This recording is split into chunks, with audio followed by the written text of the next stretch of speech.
All right, and with that, we are ready to begin racing tonight. Thank you, everybody, for your patience on that little extra long rider meeting. There's a few things going on tonight. I looked on my race schedule, and every single one of these races I've never seen before in my entire life. I've never announced a French exit, a milk race, or a bowl cut. We're about to learn a whole lot together here today on these very unique races, thanks to the craftiness of Matti Herz. Craftiness? That sounds too positive. All right, our first group coming up to the line here. We got our Cat 3 men for the French exit of 5x5 getting set to start.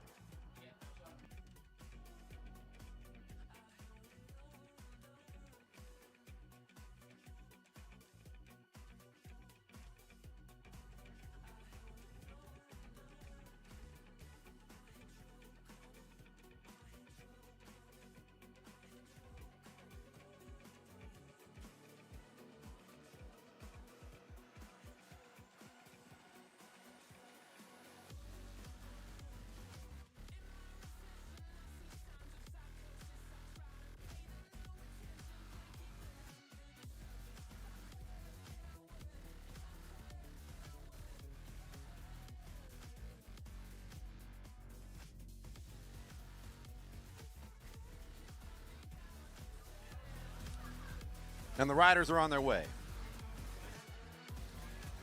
Welcome to Friday Night Racing here at the Velodrome. Thanks for joining us, whether you're tuning in on YouTube or, of course, you made your way into the beautiful park here today. What a gorgeous Friday we're having once again. We're right in the middle of the heat of our big season of racing. We finished the Vision Grand Prix last week.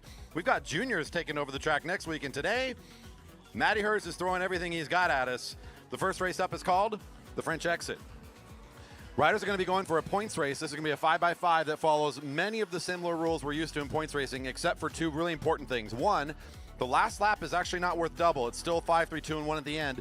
However, first rider across the line on the first sprint gets a huge multiplier on their points, and if they want, they can actually exit and be done with the race after the first point sprint if they're willing to take the gamble.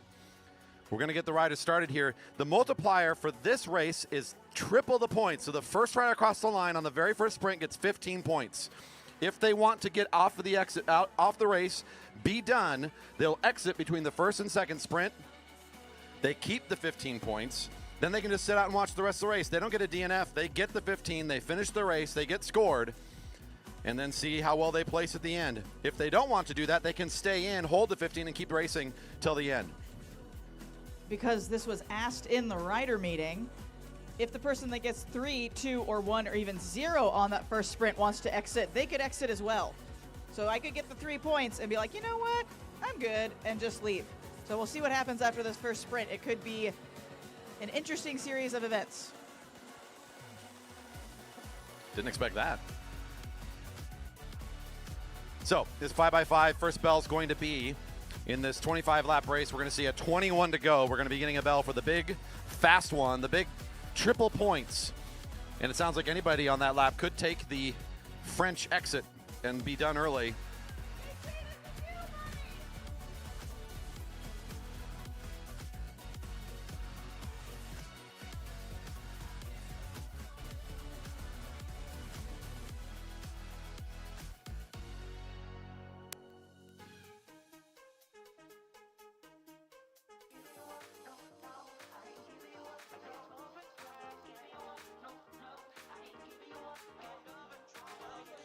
And up we go here to 22 laps remaining, pardon me, which means next time around, the bell's ringing for the big points.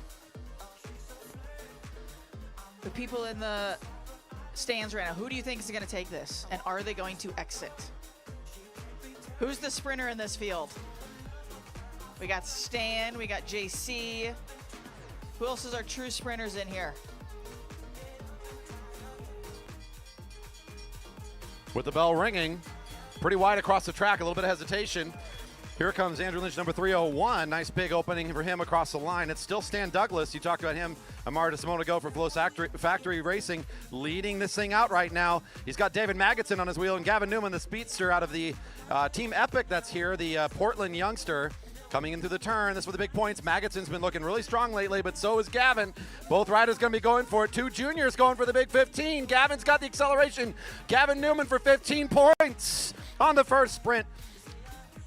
So the question is he leaving the track or is he going to keep going? Because he could keep going and get more points to guarantee a win, or he looks like he's done. He looks like he's like, I'm out. 15 points is good for me. So it looks like Gavin is exiting, Stan is exiting. It looks like JC and I believe that's Mike Ritter is exiting. I guess that means the people in the field, David Magidson has the most points remaining in the group that's racing right now, as the rider with the most number of points is going to be sitting out the rest of this one and getting ready for their milk race. Let's not even worry about that one just yet. We got our field out here right now. The race is now in the infield. Gavin Newman from Team Epic, the East Portland Youth Cycling Team, grabbed the big first 15 in a head-to-head sprint against David Magidson. Two of our juniors, our under 18-year-old riders in this field, take the big points amongst themselves, but Magidson one position back. It's a big difference in points. Gets 3. That's your current leader in the field. That's rider, let's see, 399. He's in the very back of that field right now, taking a rest after the first sprint.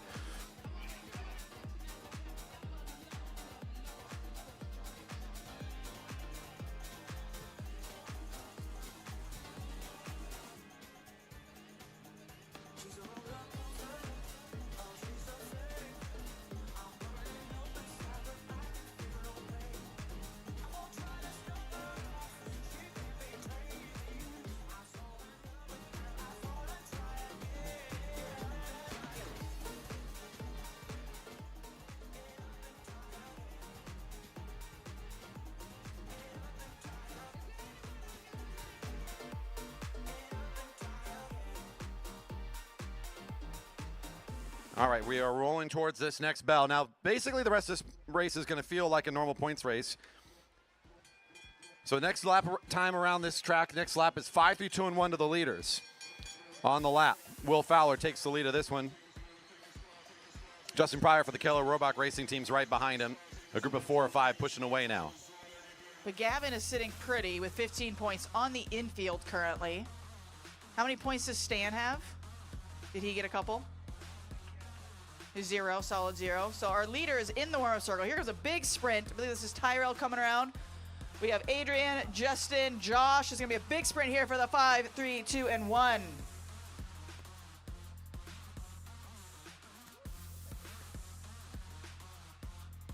It's not going to be Justin Pryor, the rider for Keller Roebuck, in that nice black and neon green kit, taking us down the back straight. And the high speed in the early goings has kind of pulled this field apart quite a bit here, and only a few remain. It's not helped by the fact that it's a small group to start, and some of the riders, of course, exited after the first sprint. So now you've got this determined group of 6 racing for as many points as they can get to try to overtake Gavin.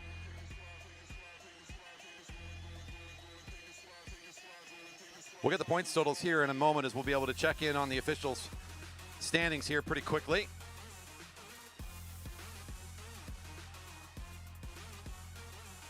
But Tyrell Lacey, the winner on that last sprint, I think will be your new leader in the field after picking up 5 points. I didn't see Magidson up there, your rider that formerly had the lead. So Lacey coming up big there for that sprint. Sherfree should jump up with 3 points, the rider in all black at the lead of this field right now.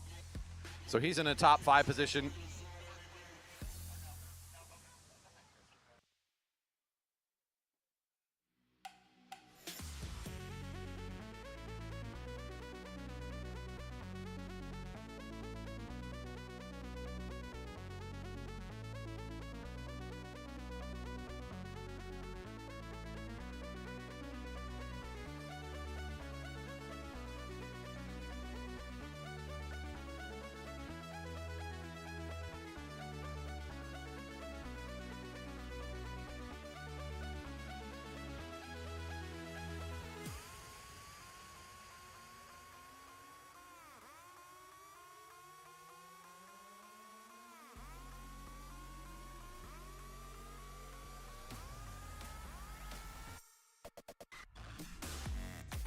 So our current points, again, Gavin Newman, your leader, 15 off the track right now. David Magidson and Josh Sherfree in the field, 339 and 399, have 3 points each. Bell's ringing again now, but it looks like our junior, Magidson, fell off the lead of this strong group of 6, so he's having to do some big work here. So you can see the rider in black trying to get back up there. He has good points, wants to continue to fight over this thing. The sprint coming down the back straight, not going to be able to get there in time. So it's Tyro Lacey who had the last win in the previous sprint. If he can keep doing this, he might be able to catch up to Newman. This is going to be another 5 for Lacey as he comes around the corner, but being challenged here. Ooh, Lacey might have got nipped there. I think it's going to go to the right on the outside. Lacey's going to be picking up 3. That was Adrian Magan, a new upgrade. Sneaking those points, I think. Checking the review camera to confirm for sure, but yeah, it looked like Magan, nice acceleration on the outside. Lacey felt like he had it, but he gritting his teeth, couldn't quite hold on. The field looking pretty tired here. They're going to sit above the blue line and get a little bit of a reset. This might be what both Lynch and Magidson need, riders that had points previously, trying to get in on this one.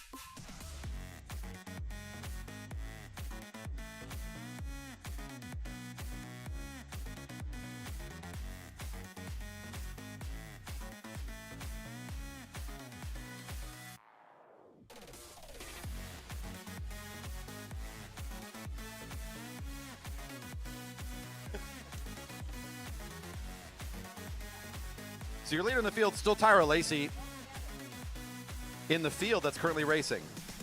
The rider that we're most interested to watch, who's closest to catching Gavin Newman, is number 312. The lead of the race is still sitting on the infield, Mr. Gavin Newman with 15. Next closest behind Lacey is going to be Magan. Those are your top 3 riders. Magan has 7, Lacey with 8. Still quite a ways to catch on to the junior rider, but if Lacey and Magan can stay involved in this pretty small field, they may still find themselves catching up to the youngster.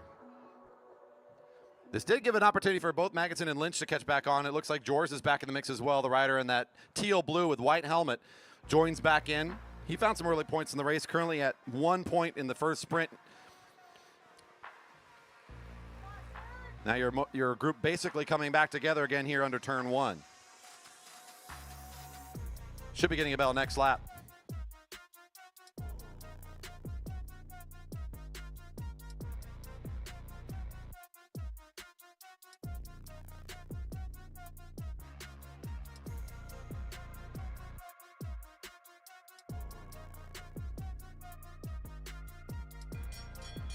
And there's a bell for more points. Fields looking at each other, wondering who's going to make the next move. Magidson, now at the lead of this group, after making the catch. There's a big effort here to try to lead this sprint out. Tough place to be. Waiting until this thing's going to stew in a little bit longer down the back straight. Here comes Lynch now out of the saddle. Your rider from Gene Johnson Cycling does want to go get some points here. It's been a while since he's out in front. The same with Jors, who also made the catch a few laps back. Good opportunity for these riders to start working up on some points for themselves. Also good news for Newman, by the way. So it will be Lynch, Jors, Magidson, and Magan coming across the line in that order, I believe. Yeah, at this point, Gavin's just cheering on anyone without points. He's like, go, Will. There we go. Once again, they're all bunching up here. Looks like Adrian might sneak off. No, maybe Peter, expert at being off the front, might just keep this rolling. I don't think Peter has any points, so maybe he's going to try to pick some up here by just sneaking off the front. Once again, Gavin is still our leader, and he's in the warm-up circle. He is sitting pretty. He did 5 laps, and he is going easy now.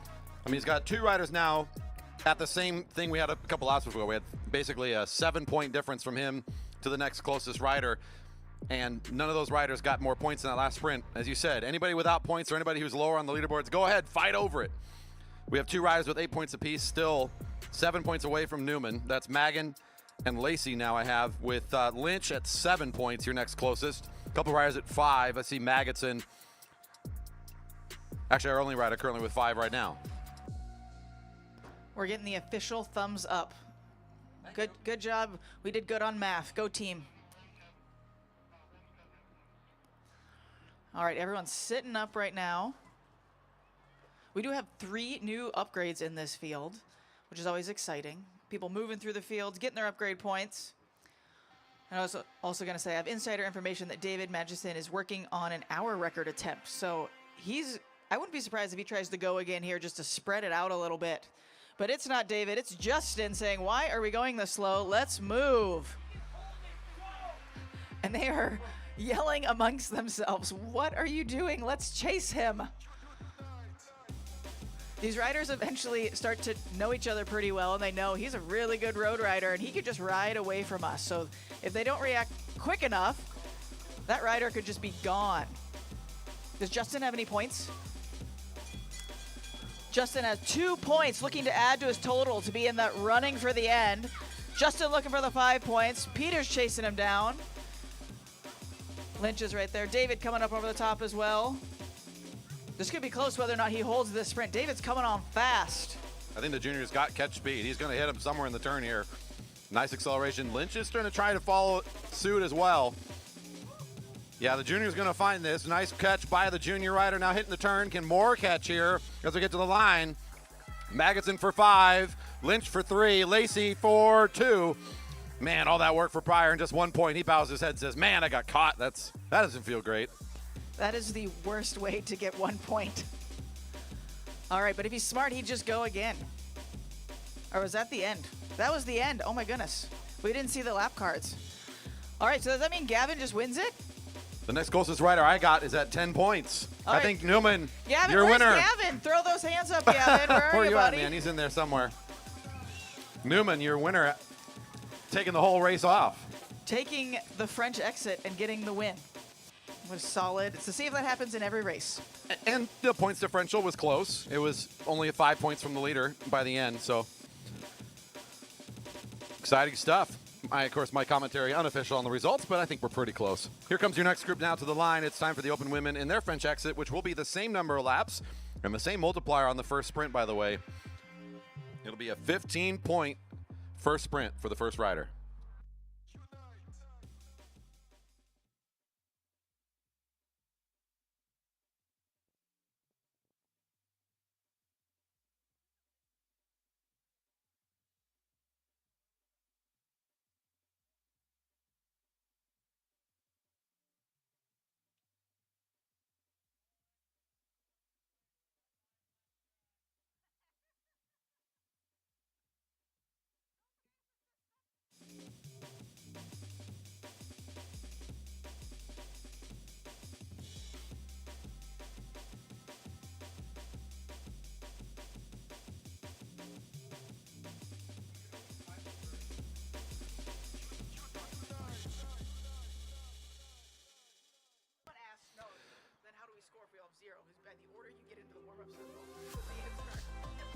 Right, is currently in neutral now for yet another French exit. We saw how that worked a minute ago. Team Epic sending Gavin Newman around on that first sprint, barely beating David at the line on just 5 laps completed, sits down with 15 points and watches the field fight amongst themselves. Nobody able to best him. Closest rider I think I got was 10 points, trying to chase down that 15. We'll see now how the open women race it. They get the same benefit on the first sprint, 15 to the first rider. Just 5 laps from the start, and then they have the option to exit if they would like. And the racing is now underway. 25 to go.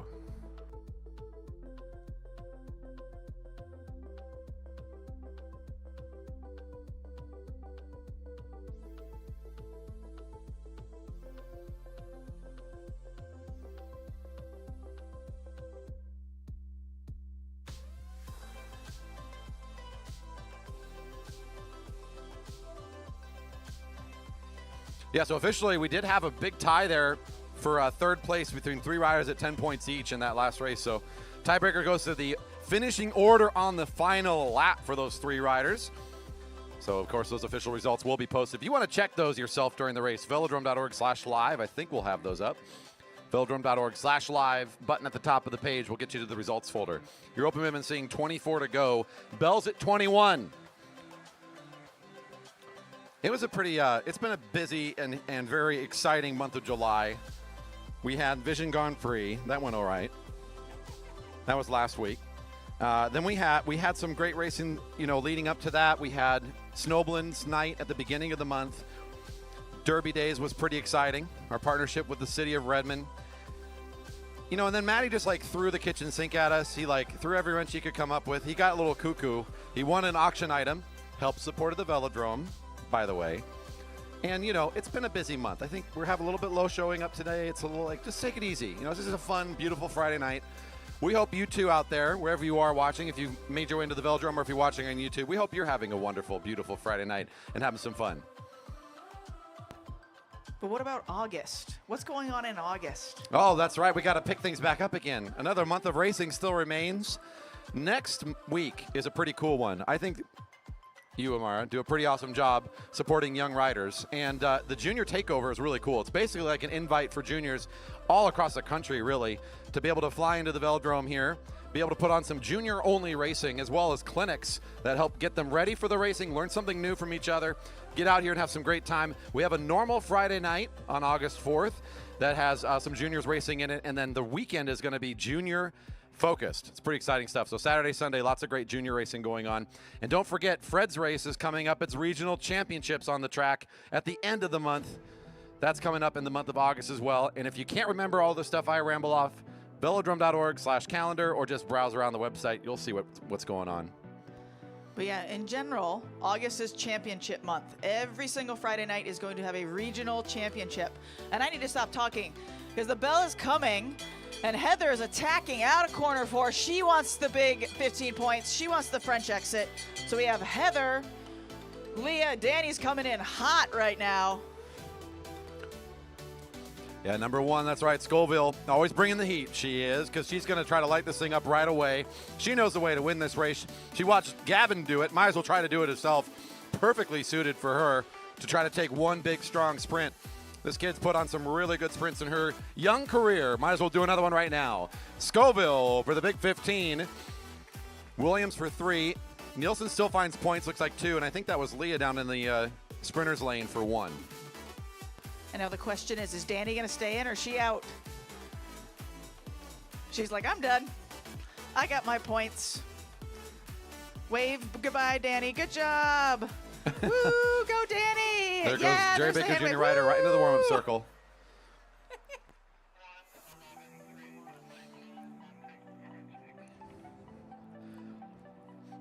And it seems like the rest of the field needs to stay in and keep racing.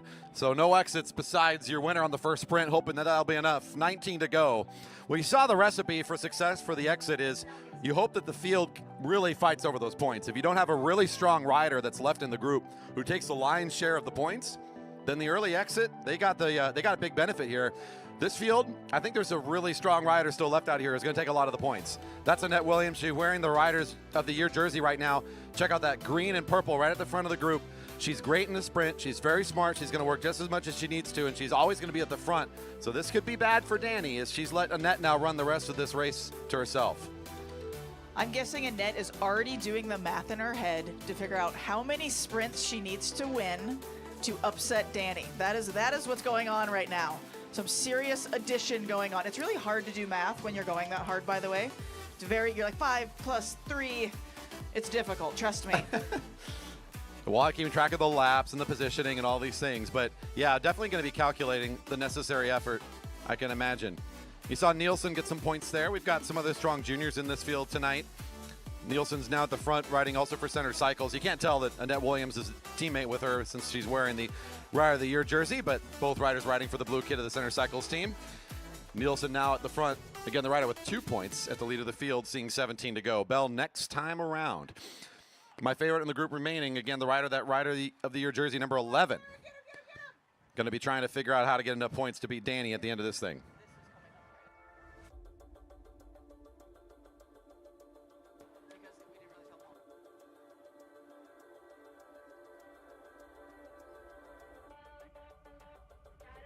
Good racing here so far for the open women. Taking a bit of a breather above the blue line before the acceleration comes. Watch the positioning of these riders. It's going to be sort of a lead out that Annette's looking for. You can already see that she's positioned herself above the field, kind of watching for the first move. As we now hit 16 to go. Bell's ringing. Points next time. This is Rue at the front. They have just upgraded into the Cat 3s. So they're taking a shot here, leading out the sprint, leading out Annette. Nice little separation here between them and Lucy. And then Tori. Let's see if Annette can pick this up or Rue can stick around for some points. Yeah, good strong attack here from Rue. And Rue's been putting a lot of time in on the bike recently. Been seeing a lot of improvements in them in this last month. Good to see them showing up strong here on this effort across the track. Coming onto the home straight, it's still Rue in the lead. Annette's just holding on to the wheel currently. Here comes the attack from Victoria Park on the outside. Going to make Annette work for it. Victoria will just go grab it. Number 18, number 11, number 25, and I think that's Nielsen, number 3, for 1 point at the end.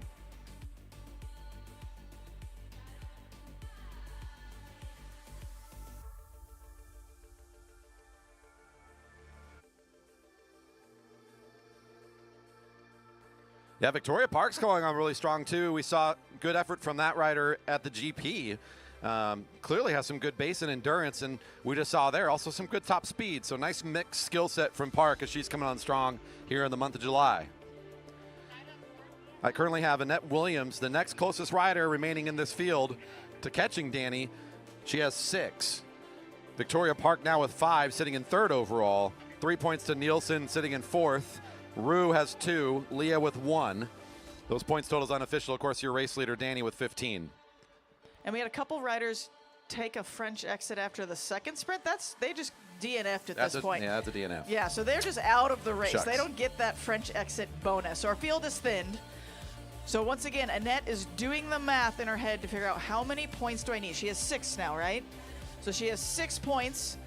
There is 3 sprints left. It is possible, very possible, for her to still take this. If she gets 3 in all the remaining sprints, she wins. Although, I guess we need to maybe get some clarification, because that would be that'd be a tie. She did not finish in the last sprint, Danny didn't, but she did take the first sprint. I don't know if that counts better in the tiebreak or not. I'm going to say it's the last lap I would on think that so one. too, yeah. So yeah, You finished dead tiebreaker, last in the lap. last sprint.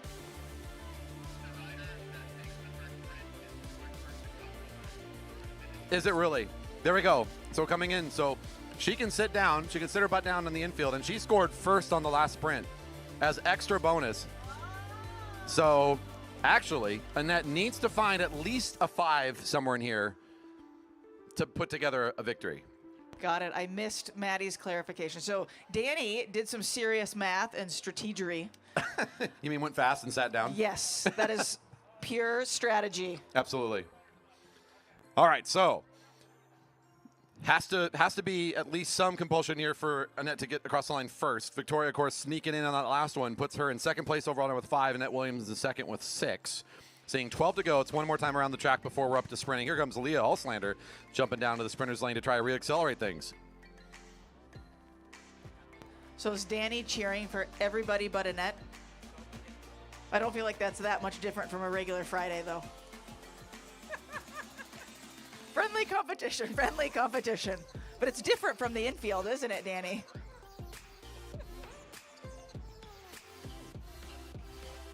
Dost thou joust?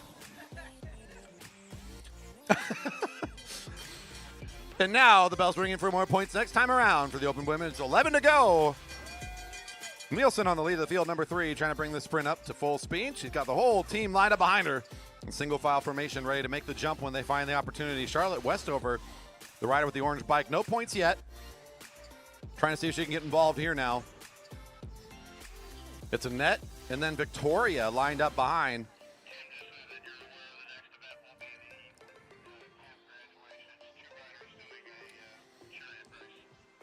And Annette trying to come in for the 5. She looks over and says, don't you dare do that again. Annette Williams for 5. Victoria for 3. Heather Nielsen for 2. And Charlotte Westover, I think, gets her first point.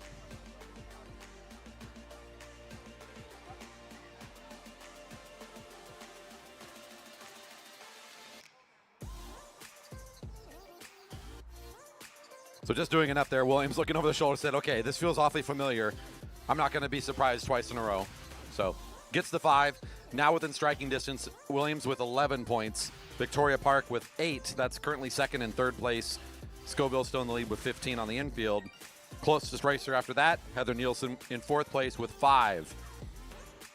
The unofficial points totals as it stands right now. I got also Rue with 2. Charlotte and Leah both with 1. 9 to go. Confirmed as matching official record.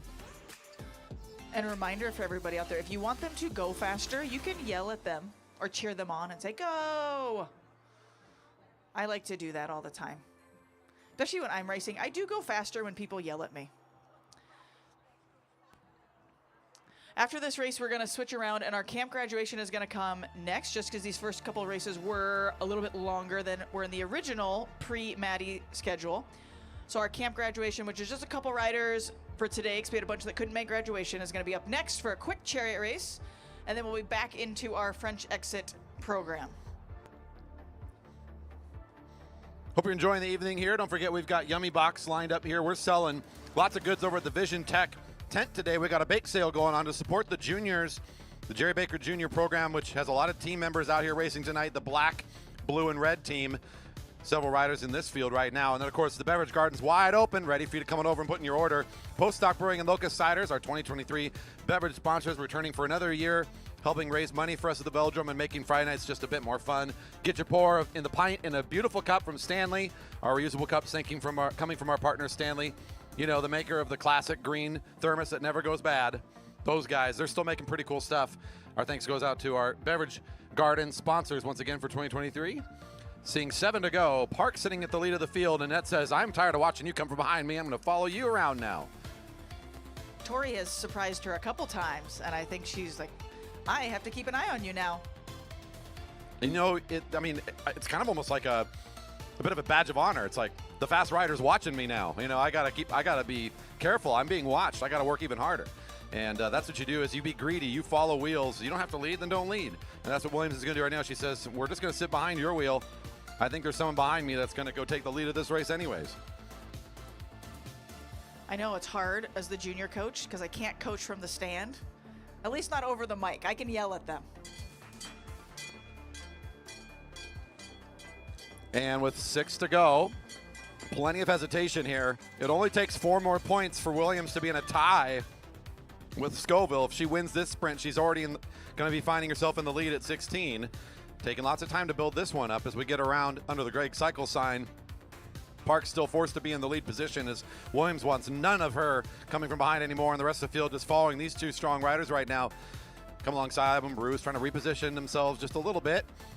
Trying to hold. This is a good veteran move if Rue feels comfortable trying to keep Annette down a bit as they speed up, though. Now the window's wide open for Annette to try to come up and around. Victoria's that come to the line. Victoria so strong from the front.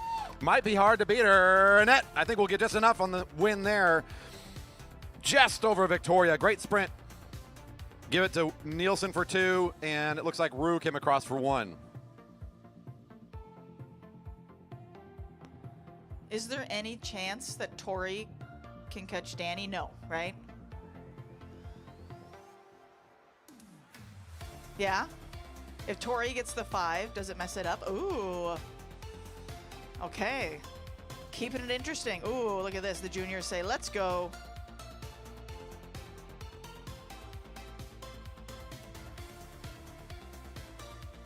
Yes. So it's now Annette Williams in first with 16. Danny Scoville in second with 15. Victoria Park in third with 11. If Park gets 5, that puts her at 16 and bumps Danny down to third place potentially. If she gets anything less than the 5, our finish order is pretty much already settled. It's going to go 1, 2, 3, Williams, Scoville, Park. So we'll see how that last sprint plays out. Next closest rider is Nielsen. I now have Nielsen at 7 points. Rue's got 3 after that last sprint, adding 1 more to their total. Thumbs up from the officials means we're right on track. 3 to go. On deck is the camp graduation. Camp graduation riders, please be set.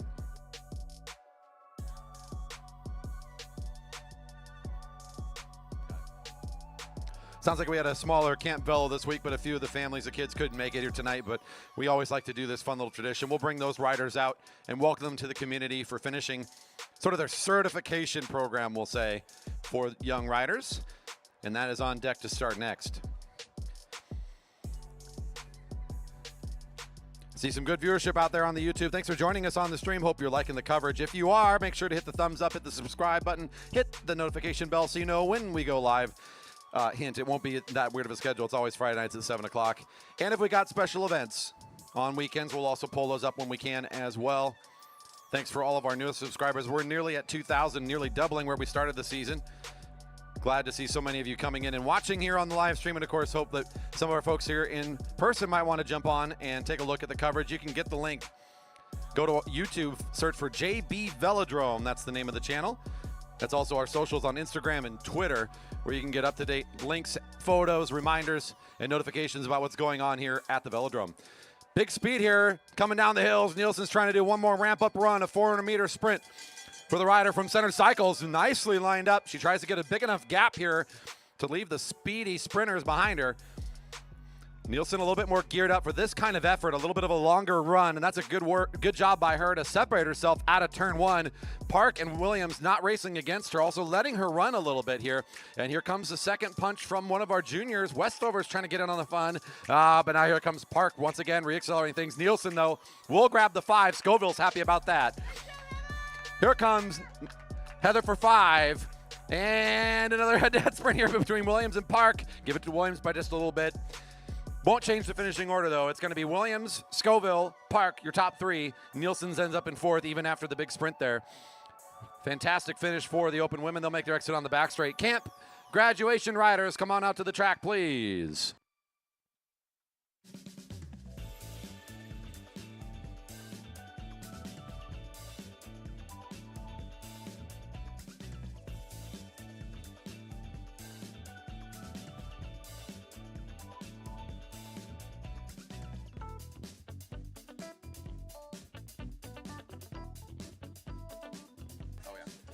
All right, coming up to the track now. These youngsters, not the entire group. This is just a couple from the class, apparently 5-6 kids that finished this full week. A little bit of a smaller week for us here in a Camp Velo. But anyways, Camp Velo, week-long class. Kids can sign up for it through velodrome.org. Once they complete it, they are invited to keep racing as a junior racer on our Monday night racing programs and any other junior-focused racing we offer. These 2 kids made it out here with their families to be welcomed into the Velodrome community in front of the Friday night audience to say, great job on completing Camp Velo, and we hope to see more racing from you in the future. We're going to get these riders started in a sort of a handicap scratch situation. It's a one-lapper. It's a chariot race, essentially. One rider is going to be starting a little bit further back to give them a slight disadvantage here. Once we get this race going, it's going to be right from the go here from their holders, and it's going to be one lap all the way around the track and see how they do. We're going to have some fun either way. And you only get to see them in one time across the track, so make sure you make a lot of noise. All right, riders, this is going to be on my mark. On your marks. Get set. Go! Oh, good jump from our first rider here, and a nice toss, too, from one of our junior mentors. Gets a good toss in there from Merritt. All right, here we go. One time around the track. Welcome our juniors in as they come by you. The kids doing a great job. They learn about the basics, the fundamentals. What do all the crazy lines mean? How's this fixed gear bike work? They do safety practice. They get up on the bike and do some simulated racing. And, of course, their coaches give them all sorts of tips and invite them to come race some more on the Monday nights. All right, our first starter manages to get a nice jump and stays away. Nice race here from R2. Welcome to the Velodrome community. Congratulations on completing your week in Camp Velo. Nice race. And well done. And that's the power of a Friday night. Like, that was staged by their times in camp. And that first rider, the power of Friday night and the fans, they went way faster than they have ever gone. So, spectators, great job. And it was the throw. The throw was pretty darn good, too. All right, they're going to exit on the back straight. They know what's up. It looks like our 1-2 field is coming up. It's like they got taught by good staff here. Oh, they're going to make it our way around. We'll get them out here in a minute. Cat 1-2 men for a 6x5, 30-lap French exit. Get this. The first sprint is now worth 4 times the points. 20 points to the first rider across the line on the first sprint.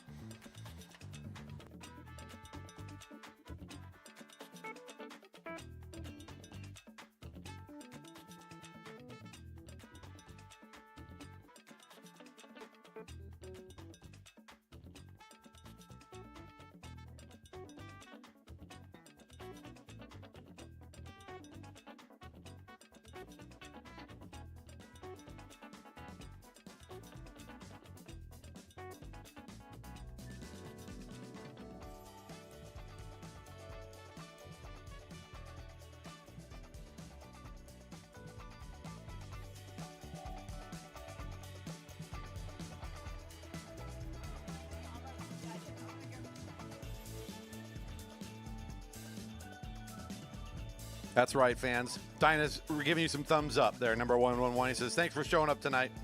Wants to hear the crowd, looking for some early high fives. Hasn't even done anything tonight, and he's hoping that you'll give him some love anyways. Because that's just the kind of fans we've got here in Redmond. Again, it's a fairly light night tonight. Our fields are a little bit on the smaller side, but we still got some strong riders here tonight. I see somebody who threw down big time at the GP and the sprint tournament and the Kierans, who I'm sure is going to be aiming for that first sprint here tonight to see if they can make this a very short points race. We'll see how this one plays out. Again, this is going to be 30 laps.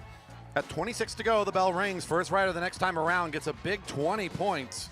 We'll see if that rider takes the exit or may even want to stay in. Depends on who the winner is, I imagine. And the sound of the whistle means racing's now underway out of turn 4. This is the rider I'm talking about. This has been on a bit of a stay here in the Seattle area, number 144 for the shop as an Atlanta area competitor, whose main attraction was the GP last week, but came in a week early, raced in front of the crowds for Derby days, and now he's still here 1 week after the GP's over, and fashions himself a high-speed competitor. Good in a sprint, good in a Kieran. He's going to try to throw down here, I imagine, for this first point sprint. Try to make this a 5-lap race for himself. I can't imagine anything else he could be thinking about right now. Matti Herz, number 104. We can all blame him. Thank him. Thank him for the creativity and the originality here tonight. For coefficient of speed, Matti Herz has had a great season. Last year, very dominant. Coming back this year, it's still in great fitness and making all sorts of moves across the field. Had a really strong showing at the GP, taking the Omnium for the Masters Cat 3. And he's also the winner of the auction item that gave him the right to mess with our schedule this evening. So keep your eyes on Matty to see how he wants to race the races he put together for us. Again, that's number 104. 28 to go. Galen Erickson, number 130, almost coming to the front for a moment. The Gene Johnson cycling team, a very large team, lots of riders, several of them joining us here at the track recently.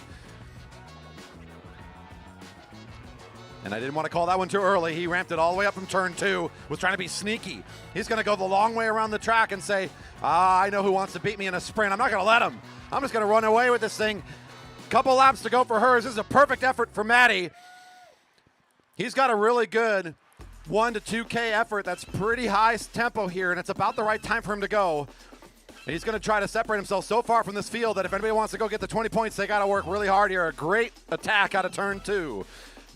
Ben Flom for Fell Swoop Racing is the kind of rider that could try to go get this. Christian Miller on his wheel. 4 riders motivated to go get this. It's 1 lap for the big points now. Just 1 to go for the big points. It's still Matti Herz, the chase from Flom, trying to get there. I can't imagine Flom is going to be getting the points, though, as he's bringing up Merrick Gallagher. He's bringing up the rider from the shop, Aaron Young. He's bringing up Christian Miller. Here we go. It's getting light up. Can Matty stay away? He tried to make this thing happen, and this field says, no way, you don't get the cool points. That's what we're going to do. Miller trying to make the catch. Miller, Herz. Oh, it's too close. My eye says Miller. It's so close between Miller and Gallagher.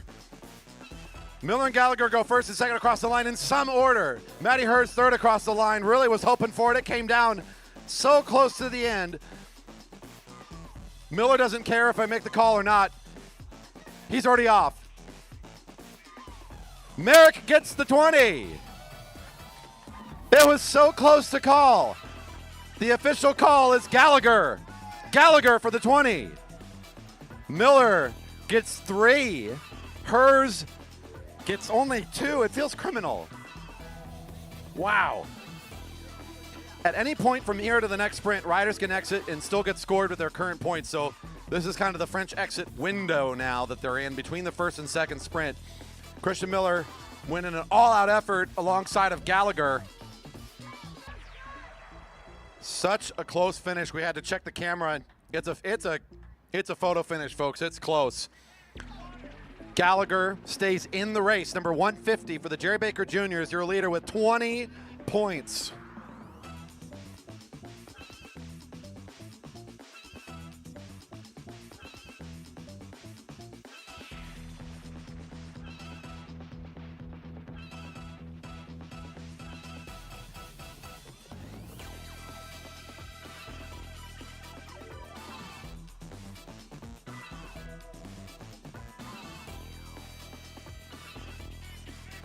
All riders with points right now. It's Miller with 3. 123 is sitting with 3 points, currently out of the race. He took the exit. Matti Herz in Third place with 2, still in the race, number 104. Aaron Young, number 144, with 1 point. Good for fourth. Your winner of the first sprint with 20, Merrick Gallagher. And Merrick has exited before this sprint, so he's done. He's got 20 points.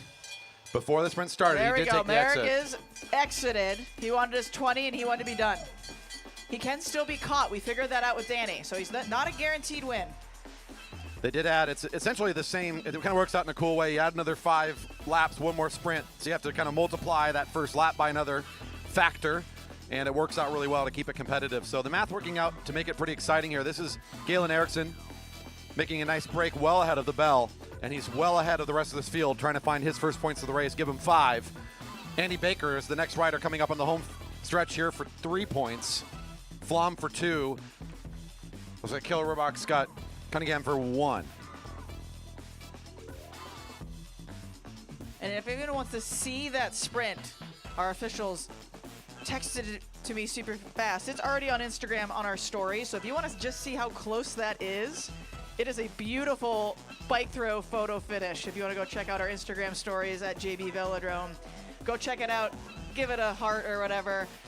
It's beautiful. Galen is still going, though. He wants to upset this French exit by winning all of these sprints. And he can get some help maybe from Baker.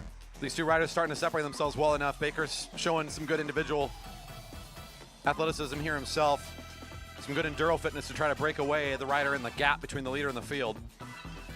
The field not under great duress right now. I believe that's Carl Hofer trying to lead things out for the Fountain Cycling Guild. Group of 6 that are coming together under turn 3. Rounding through the corner are our field. Behind Baker and, of course, here, number 130 just coming across the line, seeing 18 to go, Galen Erickson. Like I said, a little bit smaller groups this week. So if you come out to Friday nights, you know that we usually have bigger fields than this year in 2023. After the GP and a funny night tonight, we're having a fun one. It's a little small. It's a little more intimate. It's a good time anyways. And great fun racing. I'm loving these formats. I think this is actually kind of a neat race. I might want to see more of it. One of the things I like about it is it potentially keeps those riders around on a night where we have Kieran's or something like that to still be able to throw down in a points race at the end of the schedule and feel good about their exit anyways. We got riders that they don't go put in the endurance effort. They don't go on the bike to try to have that kind of distance. They're going for pure watts. They're going for that massive amount of strength. They want that power output, and they can throw down in some of our races, but I don't know. This is kind of a neat invite for those riders to still have a place to race. See if it might get maybe adapted in its current or slightly varied form in 2024. Be interested to see it make a return. 16 to go. Erickson just so solid here. Just continues to stay away from the chasing riders. Andy Baker, number 103. Your next closest rider still. Ben Flom trying to ramp things up over number 111 here. Ben Flom just emailed me about an hour record. He is a diesel engine. He's going to go pick up Andy. Can he pick him up this lap? He might. I think he can. He does have that kind of effort. It's very sneaky. He makes that kind of speed look so comfortable for him. A good move for Flom. See if he can catch up for the 3 points. Here's going to be 5 for Erickson. Another 5 at 15 to go. He's looking down and thinking, I might need to take a break here. Oh, so close for Flom. He almost gets there. 2 for the rider in orange. Your rider from Liquid Velo, Andy Baker, gets 3. And it looks like Kenny Williams out of the field, I believe. The rider in blue gets 1. And it looks like things are coming back together here with our smaller field. But now we'll see if other people can get points. Right now, Merrick is cheering for anyone but Galen because he wants other people to pick up those 5 points. And here they come back together again. So that's exactly what your race leader, Merrick, is hoping for, is for the field to come back together again and try to challenge Erickson for the future points. 14 to go. And Center Cycle sends for Kenny Williams, number 114, and Carl Hofer now for the Fountain Cycling Guild off the front for a moment. And basically we're all back together again and under the power of whoever wants to lead this thing around the track.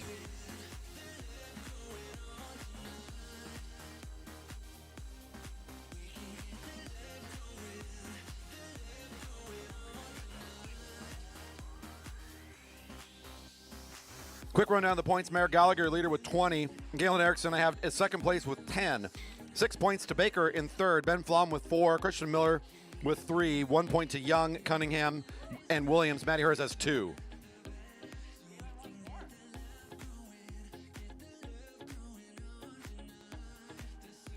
Seems like that's on point still with the officials.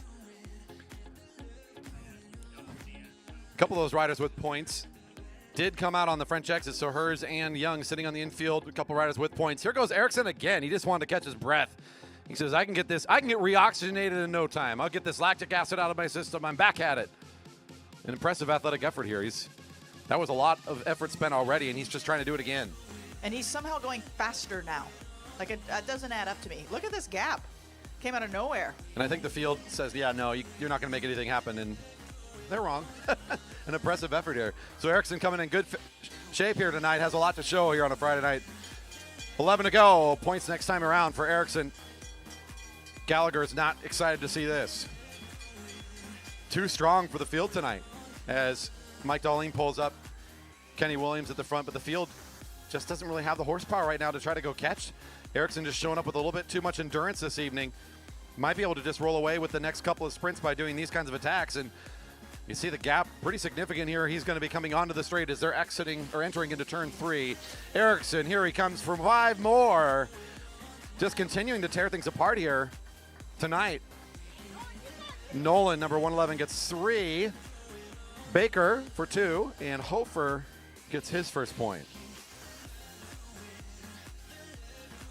I was just commenting up here. It is weird because our longest races are first tonight, which is normally our longest races are at the end. So you get to see this long haul, and then we get into our short points races, which is the milk race. We will explain that, don't worry. And then we're finishing with our bull cut, which is a rendition on the mullet. Yes, these absolutely make no sense when you talk about cycling. We will explain that, but they will be short as well, as there is an elimination to 5, essentially. Current formation here on the track. We got 2 riders breaking away from the field. That's going to be Rad Cunningham working with Center Cycles Kenny Williams. Points that I have right now, your leader still with 20 is Merrick Gallagher, and second is Galen Ericsson with 15, and third is Andy Baker with 8 points. Ben Flom with 4, Miller 3, Adams 3, Herz 2, Cunningham, Hofer, and Young with 1. Points match up with the official record. 8 to go. And your next closest rider, no surprise, is Galen Ericsson, who's found 3 wins in 3 sprints. Andy Baker, he's still a ways off of catching Ericsson, and certainly a ways away from catching Merrick. I think Merrick should be very comfortable in feeling he's going to be a top 3 rider here today. There's no way that's not going to happen. Second place is certainly a possibility here if Galen continues to race the way he's been racing so far. Finally showing a little bit of humanity here. He had to sit back in the field for more than a lap or 2, and he's still not up the front. Now he's starting to move things along. Andy Baker starting to realize this is the one to keep your eye on. So he starts to go on the attack. Baker follows the wheel. Now Hofer also up there trying to bridge up to the leaders.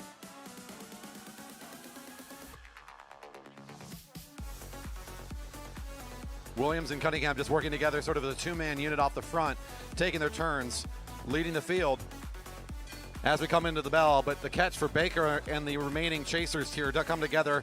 Your field getting 6 to go, 5 riders together across the line.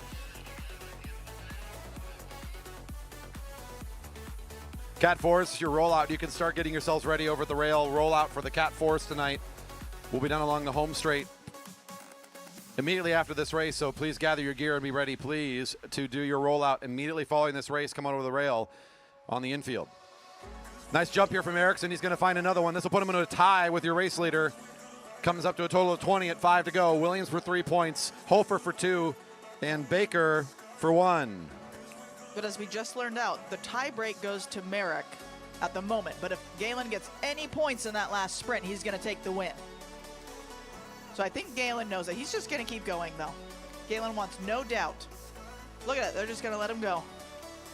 It's just the kind of fitness he has. An impressive rider. He's always got great grit, good athleticism on the bike, and he came here tonight to throw down, so he's just not going to be denied this evening. He says, I got this, and every time that there's open track in front of him, he's gone. 4 to go. There goes your tie for the race lead. Galen Ericsson with 20 points. Him and Gallagher with 20 points apiece in the tie for the lead. It's Andy Baker I have down in 3rd place right now with 9. Several riders fighting over 4th place right now.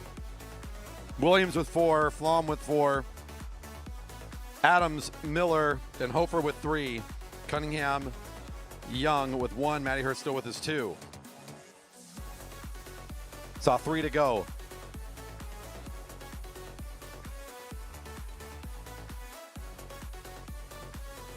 Cat for men for rollout procedures, please be prepared. Cat for men for rollout procedures, please be prepared. We're going to call you up as soon as this race is done, and we just saw 3 to go. Soon to be 2. David Gilchrist gets the gold star over there for being first for rollout. That should count for a point, I feel like. That's like a point. All right, make sure we cheer for people, whether you want Galen to stay out front or get this pack going. They could get up there, I think. Give us some cheering. This is a long race. This is the long race of the evening. Keep it moving. Cheer on Ben as well. Keep him going.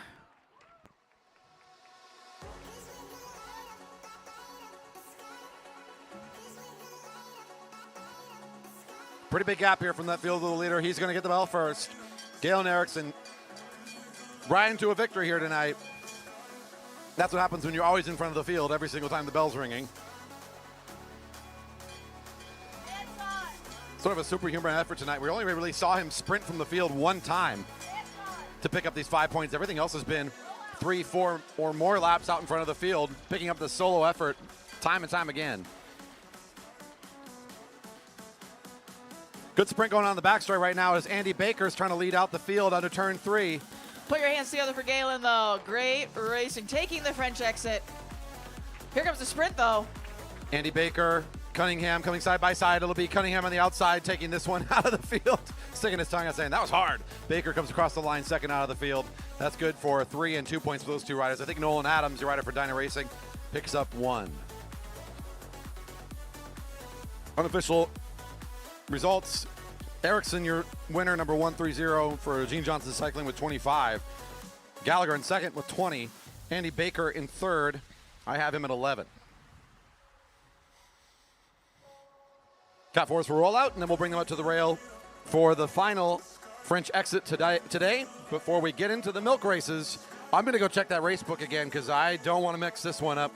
It has something to do with chugging milk. Yeah, more about that in a second.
And riders get to go ahead for the neutral lap. One more French exit. This puts our riders in a situation where, once again, the first sprint is worth more, but this time it's not worth quite as much because it's a shorter race. This is a 4x5.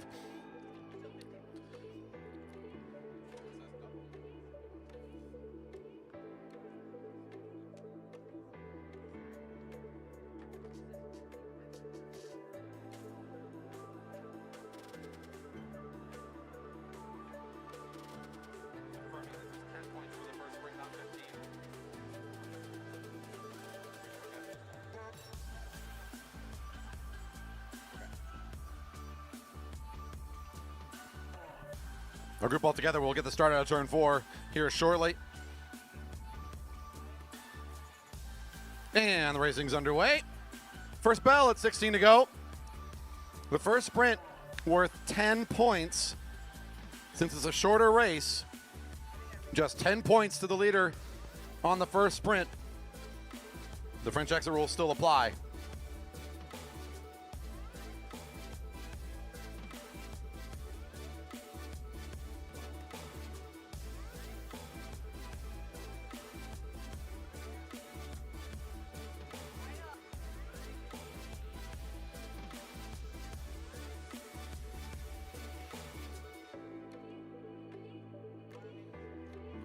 Once again, 10 points after the first sprint.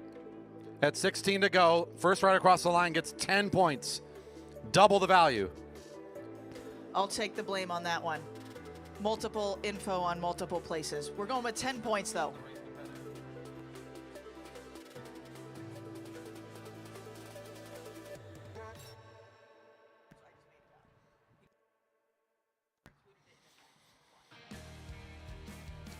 So our group here all still together. And if you're still with us here out on the YouTube, thanks for joining us again for the live stream. We stream every Friday night, and if you're liking the coverage, make sure to hit that thumbs up, the subscribe button, hit the notification bell. And you know what also do us a great favor is share it. Share it with friends and family. Let them know you're watching some pretty cool stuff here. There's not many places like this left in the United States, let alone up here in the Pacific Northwest, unless you drive across the border to the north. And our good friends in British Columbia, where they are spoiled with 2 on the West Coast. We're the only one up here in the United States in the Pacific Northwest, and we want to make sure, 1, people know about it, and 2, they support it, because it's a great community with great people that love to come together every single week and put on a show for the locals here. And we know that the people that drive out to the park appreciate it. If you're on the YouTubes, make sure you do your part and help support us. Hit that thumbs up, share away. Let us know that you're enjoying the stream here today. 17 to go. It's just been kind of a bunch here for a few laps. I think everybody's just trying to be kind of greedy and patient and not do too much until it's time to go for the first big sprint. And I think now some of the riders starting to feel like maybe it's time to position. I believe it's Anton that's moving towards the front now for the Jerry Baker Juniors. I heard a cheering section over there in corner 1. Let's hear you get loud over there for these riders. This is our double point sprint. All right. That looks to be Tom Herink. Also, the Jerry Baker Juniors makes a nice big jump. Good acceleration for the juniors. He hits turn 1 with great turn of speed. Looks like another one of our out-of-towners maybe here trying to light it behind him. It's going to be a 3-person sprint here hitting turn 1. Oh. This is Jordan Green coming to the front. I do have information. He got married last weekend, so he's a newly married man. Oh, boy. Oh, is this our sprinters? I think that's the cheering squad. The last time he raced here, it was very noisy. Close, oh, Wyatt. Wow. Nipping him right at the line, I believe. 460, Wyatt Paul. One of our new Cat 4 upgrades. Those two are a danger to let off the front, though. Yeah, well, Wyatt take the exit here. Jordan does find 3 points. I think that was Tom Herink for 2 and Ernie Shev for 1.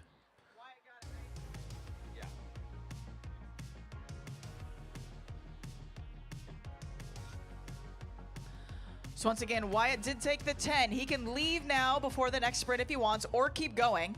So Wyatt got the 10. You can leave if you want, or keep going to solidify the win. Their call. All right, now we splintered a little bit. We got a group of 2 juniors and then our pack right here. Everybody's trying to figure out what to do. I think we might have another, this is someone I don't know as well here in the field. Spencer Snow is getting some call out here on the Go Snow Go on the live stream. So there you go. That's another way to show support for your riders showing up here today.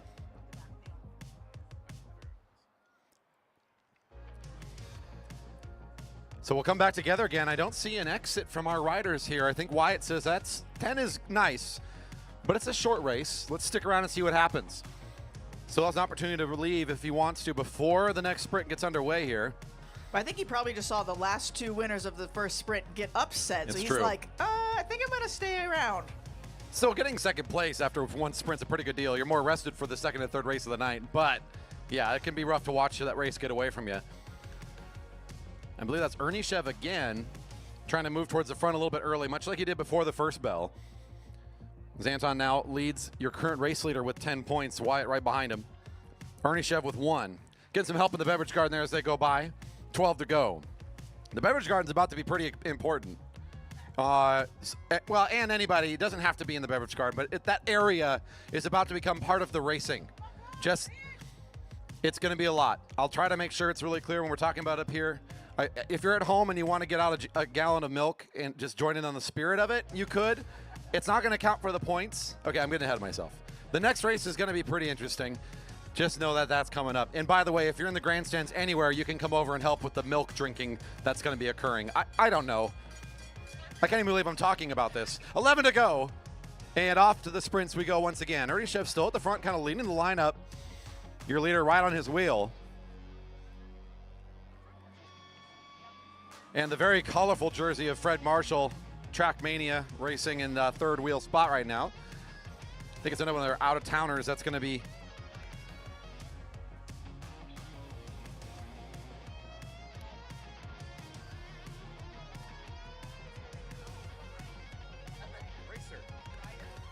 Wyatt picks up the 5 there. It looks like Fred Marshall for 3.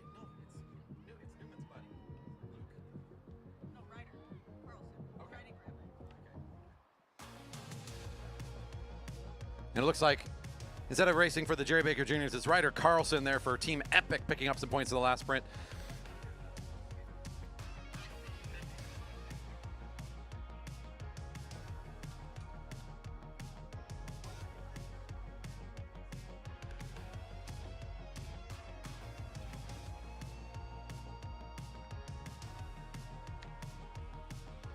It also looked like Kevin Ulrich snuck in for a point on that last sprint. So it's still Wyatt Paul, though, winning the first and second sprint. That's not how this is supposed to work.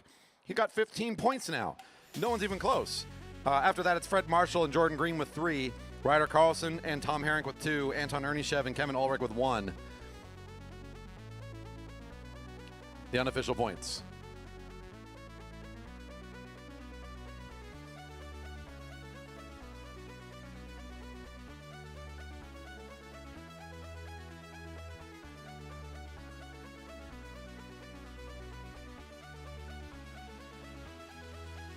And missed call on that last one. It's Ernichev with 2 points. Number 403 with 2. Ulrich with none. 402 with 0. They just saw 8 to go. Your main field all together. Wyatt Paul, by far and away your leader, the rider, number 460. He's got the pink socks on and the mostly black kid other than that, riding up in that near the blue line over there on the far side of the track from us in the field.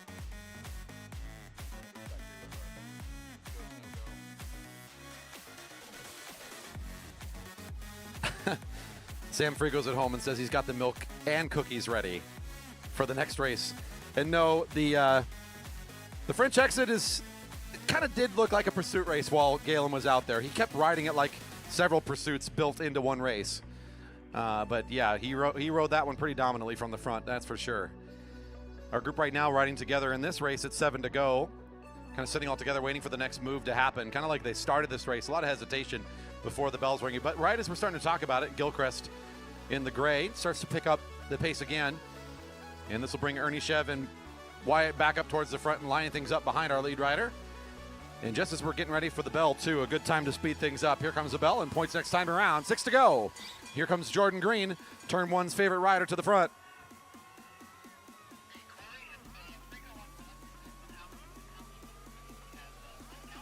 Sounds like if you're on the YouTube and you tell us how many, you got to be honest, an entire gallon in your household gets consumed, we can add the points. But you got to be honest, and you got to put it in the YouTube live chat. I got to see it.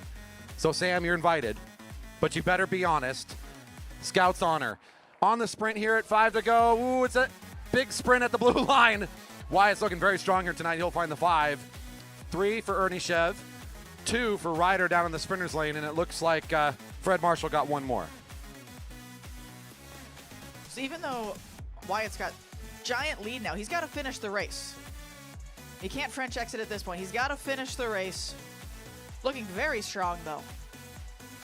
You said a recent upgrade to just finishing our adult classes and then going through the novice program. So there you go, local product. And all these riders are local products, essentially. I mean, as local as Portland for some of our riders today. And some of them from Atlanta, wherever Aaron's at, flying in from out of town. But essentially, the majority of our fields are made up from the greater Seattle area. Riders come in and they take a class and they start racing. And Wyatt did that just along with the rest of these riders. Took an adult class, a 4-hour weekend class. started racing on Monday nights in the novice program.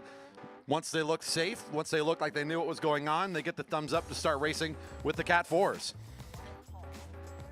Wyatt Paul, excuse me. Yeah, Paul, Wyatt Paul, I know. I'll get used to our new rider here soon. He is leading the field with 20 points, as you mentioned. It's a long ways away from the next rider. Next closest I have right now is Anton with 5. Then it's Fred Marshall and Ryder Carlson with 4 points. Jordan Green with 3, Tom Herring with 2. I'd say between Corey and I do first names, you do last names. We'll figure it out. Yeah. That almost sounds harder, but it also sounds fun. They saw 3 to go. Our lead group includes the leader, the rider with the pink shoes, or pink socks, pardon me. Brings with him Ernie Shev, the rider in second place for the Dre Baker Juniors, and Fred Marshall, who's also got some points. If he can get involved here in this last sprint, he also could find himself in second overall. No one's touching first. And in fact, I think at this point, Wyatt's already thinking, yeah, I got this one pretty dialed in. Let's let these two race against each other. Fred Marshall goes on the move right behind the wheels of Anton Ernishev. The fight for second place is going on here. The rest of the field letting this one get away from him. Once again, Wyatt's got to finish, so he's got to finish this last couple laps.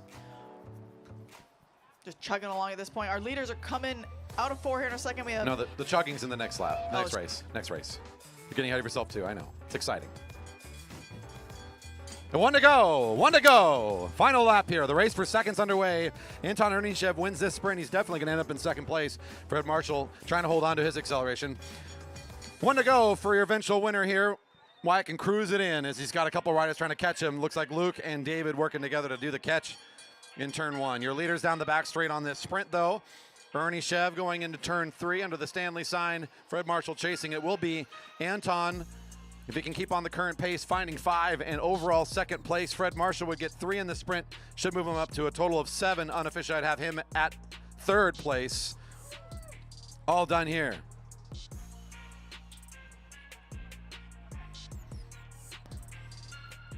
And this is going to be for 2 and 1 between Gilchrist and Tallman. I'm going to give a round of applause for Wyatt Paul here, taking the win. Woo! I mean, it's the first Friday night I've seen him race. He's had a recent upgrade, so nice way to get the Cat 4 career started.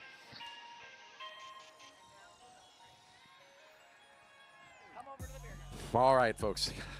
There's going to be a lot of things I'm going to say tonight that I've never talked about before over a microphone with public. We're going to talk about consuming a lot of milk tonight. You're all invited to participate, apparently. The milk is happening over next to the beverage garden, kind of in the area where you'd sign up the kids for Kitty Kilo. In the beverage garden also, it's available. Your consumption of milk is like a racer in all of the upcoming milk races. These are points races where the audience gets to be placed based on how much milk gallons we finish as a team. At the end of these 4 milk races, however many we consume, it's 3 points per gallon or 4? Did we decide? It's 3 points per gallon. At the end, however many we got, we're going to add that up, and you're all a racer all of a sudden. You're added into the finish list on all these races. If you win, let's say you consume enough to get enough points to win one of the races, the beer garden gets the prize money from that race and ends in first, takes it from the racers.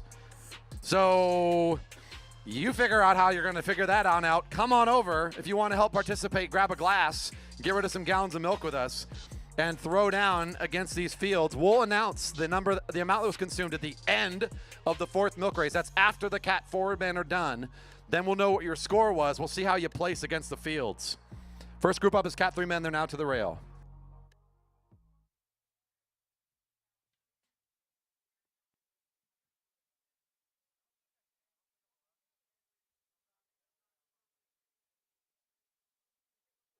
All right, we're going off for the neutral. All right, I'm watching the live chat as well. Again, you've been invited. If you complete a gallon in the household, I guess that's worth 3 points. You're not going to be able to collect on the cash prize at the end, but I guess we were told that Sam Frigo at least is invited. He says he's now pulled out the peanut butter flavored cream Oreo for the win. Sam, I thought I knew you, man. I do like peanut butter flavored things, but on an Oreo? Okay, I guess to each their own. Don't yuck someone's yum, man. Is it good? That's true. That is true. Peanut butter and chocolate is always a good combination. Who am I to talk? I've never had one. Feel free to tag us on Instagram, and I will share that of you chugging milk at home, or even in the stands. Feel free to tag us. Let's get some silly milk photos here. Heck yeah. So this is a points race for these riders, a 5x3. Is that right? A 5x3. So they're doing a points race. The milk comes in at the very end. We're going to add our score and see if we can win. Yeah, 5x3. That's 5 times to sprint in this short race, separated by 3 laps each, which means the sprints come fast.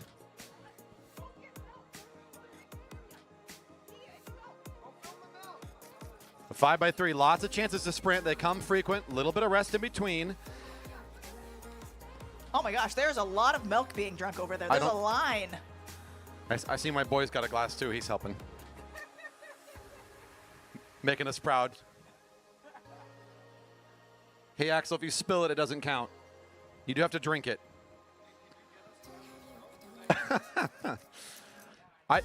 Riders, I think this is going to be a really tough order. I mean, that's a lot of bodies over there. Although an entire gallon of milk, that's a lot of work. I mean, that's a lot of work. You have to earn your victory here, fans. And we're already coming into a sprint. It's 13 to go, and the bell's ringing. Points next time around. Justin Pryor on the lead of the sprint right now, number 322. I think it's Serge Malikian, the rider, chasing him down. Gavin Newman right there with him for the early points.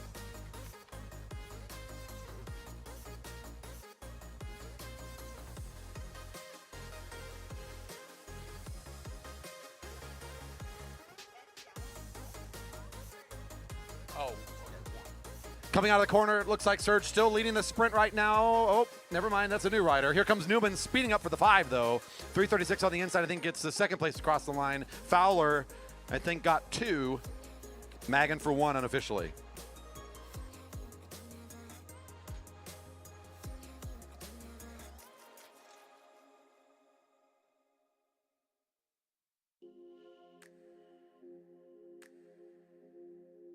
Okay, I was correct on the call for Serge. We got the call here coming in a second.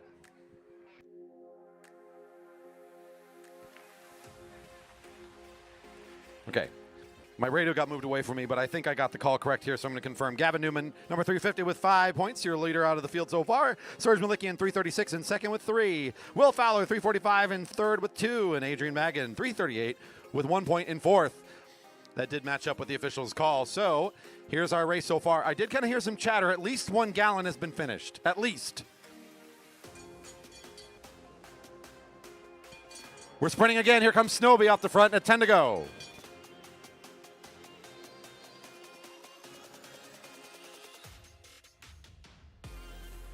So the invite at the end of the night is if you win against any of these fields, you're going to be invited to come in to the at the end of the night for a podium picture.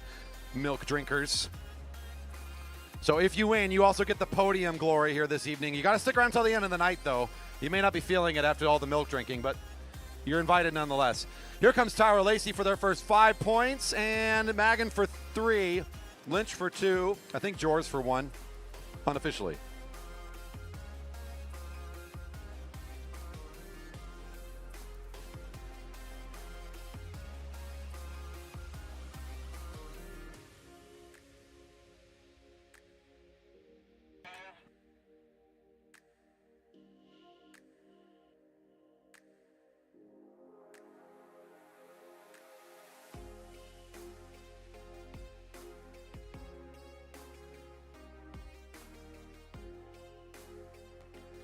Your unofficial points totals, Lacey in a tie with Newman, 5 points apiece. In third, 338, Adrian Magoon with 4 points. In fourth place with 3 points, Serge Malikian. 2 riders with 2, Fowler and Lynch. 1 rider with 1 is Jors.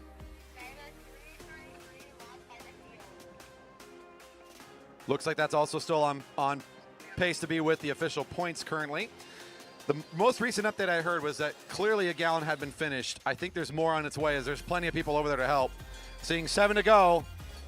Bell's ringing. I still can't believe I'm having to talk about milk this much.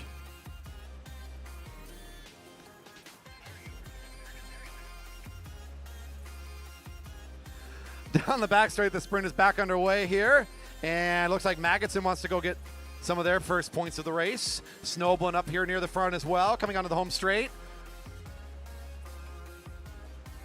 Ooh, Sherfy trying to get there. Magnuson, I think, for 5. Sherfy for 3 unofficially. It's between Snoblin and Newman for 2 and 1. Darn close.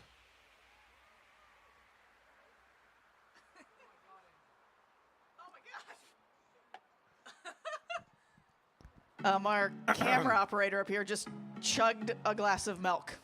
Go, Andrew. He can't take his hand off the camera for too long.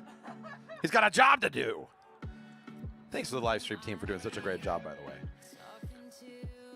5 to go. 2 more sprints remain. This is a normal points race. The last sprint is double. So 10, 6, 4, and 2 at the end of the race. I think the beer garden's already beat this field. Sounds like 5 gallons completed so far. That's 18 points. I think you guys are going to win tonight. We rallied the troops big time. 4 to go. Points next time around. 4 to go. Jors taking a big dive here for some big work. He's got a buddy. I believe that's Andrew Lynch for the Gene Johnson cycling team, pairing up off in front of the field now. Again, Newman and Lacey I have as your leaders, tied with 5 points apiece. The riders coming out of turn 4 now on the front of this sprint as Lynch is lined up for 5. Jor's going to sit on this wheel for 3.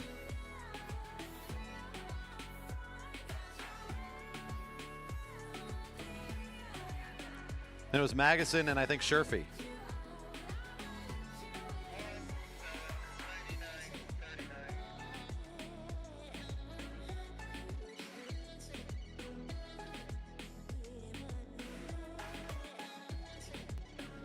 Couple points going to some riders, but kind of like this is a little bit like the French exit, except instead of the rider on the first lap winning and getting a ton of points and then cheering for the field to fight amongst themselves, it's the beverage garden now loving it that they're all fighting amongst themselves, because 18 points right now to the drinkers of the milk so far means that as long as there's no one person getting all the points, I think they're already set to win. I mean, that's going to be a hard total to beat. Luckily, there is 10 points available on the final sprint. That's going to be a big factor. I don't know, maybe the upcoming fields are going to want to like strategize their person. You know what I'm saying? Frigo on the Instagram sharing, it looks like some action of getting the milk done at home. My goodness. What a go. Bells ring, it's the final lap. It's Lynch and Jors off the front. Tyra Lacey accelerating out of the field. 10 points on this final sprint. Your leader right now is Lynch with 7 unofficially. 5 points to Lacey, and Newman still in second with a tie right now. Several riders with 4 and 3 in there. What really matters is right now they're just chasing after 18, which none of these riders are going to beat. They've already lost. And the final sprint for 10, Lynch and Jors. It'll be Lynch for 10. 6 for Jors. He's smiling here. Good sprint here behind for Lacey and Magnuson. Magnuson makes the big jump for 4 points. Lacey for 2. That should give Lynch the win today. Jors will end up in second place overall. I believe Lacey getting active there on that final sprint should move him up far enough to be in third. Although all those positions go down by 1, because who won? The milk consumers. You know who really wins is Dairy Farmers of America. That's really who. Or oat milk. Oat milk's an option too. There's lots of options. We have soy, oat, almond, I believe. All of the options. It's just we all grew up with the dairy commercials. So much about the, milk was such a thing. They're literally walking around trying to hand out soy milk and oat milk now. This is amazing.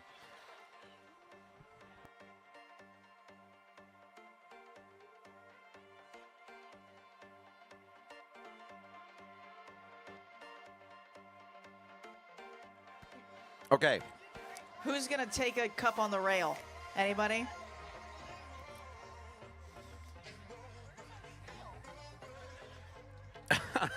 The open women are going to be recruiting soon. Preferably nobody that's taken too many glasses of milk. When looking out here, it looks like Tyson Danielson says, just killed all the milk we have in casa. I need to know how much. At least a gallon between Tyson and Sam, I got to imagine. Who? Rue. You're kind of fighting against yourself by doing that, It's just hard not, you're just on the bandwagon now. All right, open women about ready to start for the milk race. I don't know what's happening anymore. Let's have some fun.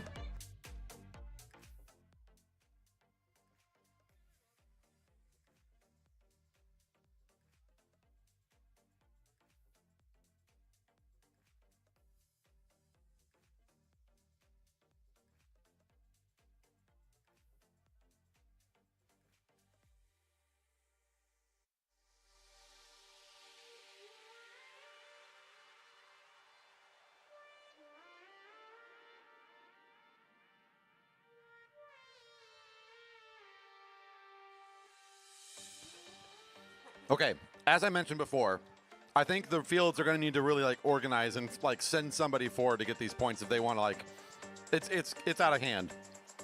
I'll ask what our totals are at soon here, but okay, the current totals coming in. Breaking news: 7 gallons. That's 21 points. Come on, how do you beat that in a 5x3? I think, like I said, paceline it, let one person get it each time. You might have a chance out there, guys. You just have to organize. Just don't be so darn selfish. Stop wanting to win. Just choose one of you to win. That's the hard part. Sound of the whistle, and the racing's underway. 15 to go. Good luck to the open women. They're already racing against 21 points.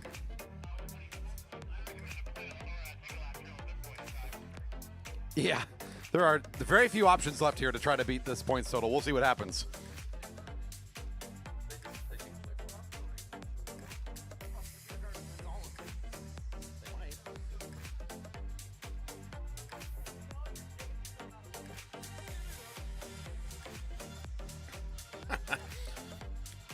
Galen, you've been nominated to drink a lot more because you need a handicap for this next race. So you're going to have to, I think this going to, bring it on over. Let's do it.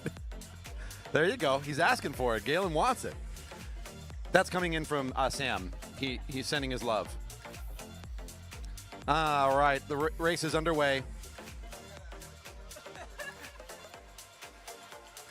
Our group of 7 riders surviving past the French exit. I think they took the French exit too literally. They literally took the left-hand turn off and just got out entirely. They're supposed to come back for the next race. But you know what? That's okay. I get it. 13 to go. Next time around, our first points in the race to the riders. Already chasing after the milk consumers. 21 points in their back pocket. 24. My goodness. Y'all came thirsty today. Well done.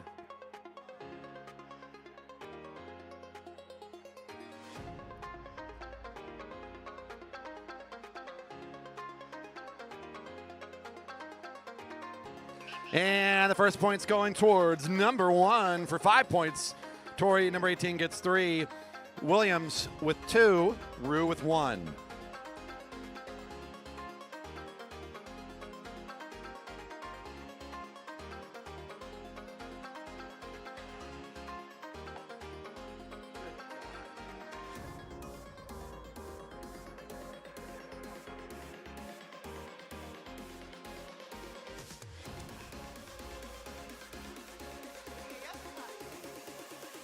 All right, seeing 11 to go.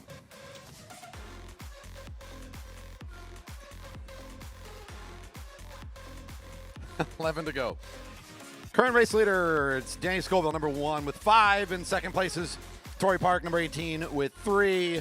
In third place, number 11 with 2. In fourth place with 1 is number 25, Rue Tomko. Everybody else without points, except for the milk consumers at last count at 24 points. I think they're going to be on the podium here this evening. There's going to be a pretty crazy podium on the infield.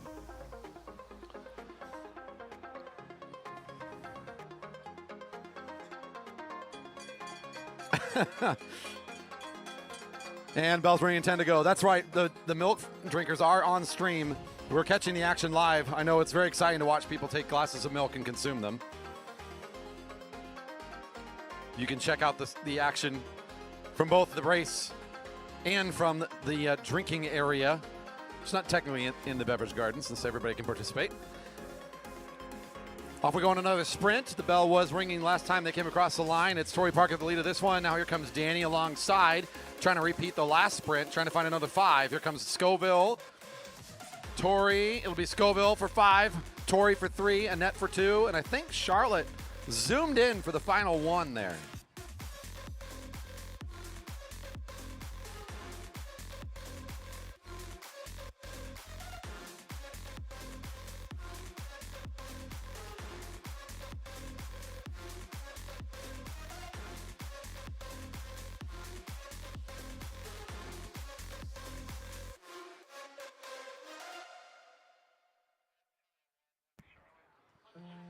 And those points, as called, stand correct. The points totals are 10 to Scoville in your lead.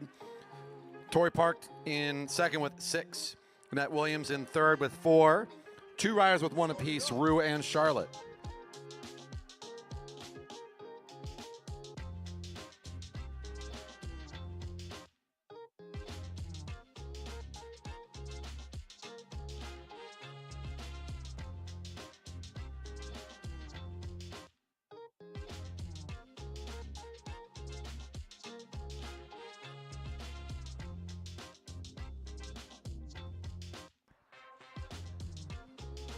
And I think the officials are now, at least some of them are ready to participate and compete against the riders, earning their place on the podium here tonight. 7 to go. The points are up next time around. Danny with 10 points so far.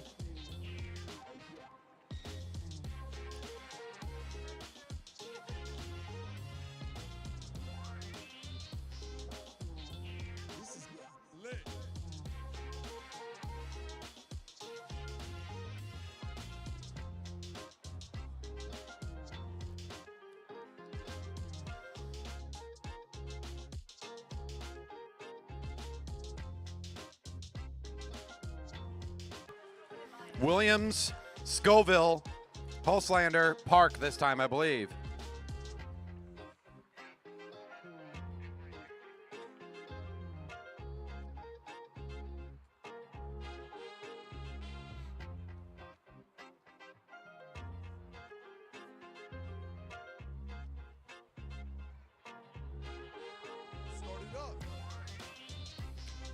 Your leader stays in the lead. They've got 13 to Scoville now. Annette in second with 9. Park in third with 7. Hulslander with 2. Westover and Tomko both with 1. Your unofficial points at 5 to go. 2 sprints remain. The line has died down. The momentum is being lost. I think that the effort, it was a valiant effort. We gained a few more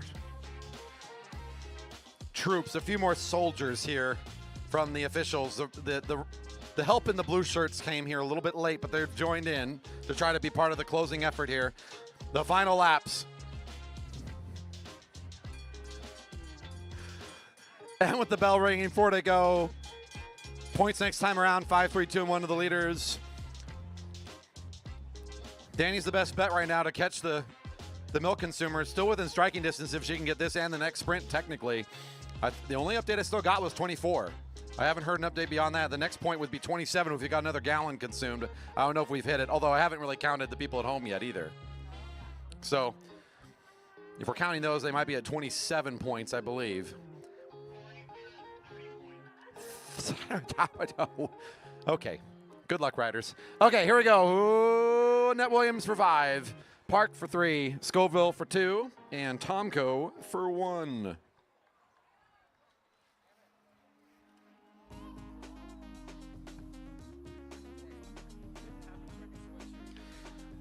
When I said good luck to the riders, I didn't quite get to the part that I needed to announce before the sprint.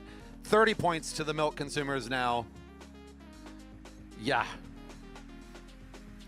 So now, if a field just goes really slow and lets somebody lap them. Oh, you're right. The true way to win this is lapping the field. In 15 laps. I mean, it's going to have to be. This is a wacky race. We can just say it out loud. They're going to have to pre-plan something like that. It's too short to do it naturally on a night like this.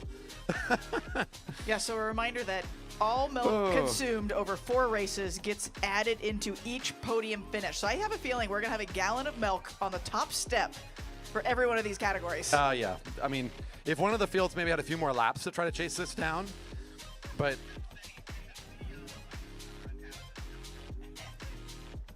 Yes, it is. Zach Mano is the official milk participant in the results format. His license number. Oh, there you go. Okay, well, you had to have something on there. That makes sense. And now for your final sprint. The points right now, it's 15 to your leader Scoville. It's 14 to the rider in second, Annette Williams. Tori with 10 in third. The sprint now for 10 points to the leader still is not going to be able to catch the 30. I mean, if one rider is super dominant in our next couple fields, it's still possible. That's a tough one. Here goes, talk about dominant. Nice finish here for Williams, is pulling away. Getting some love here since she comes onto the home straight. Williams winning the final sprint. 24 points to the strong rider in the Rider of the Year jersey. 6 and then 4. We got one more rider still going around here, so we'll hold on our next field just for a bit here.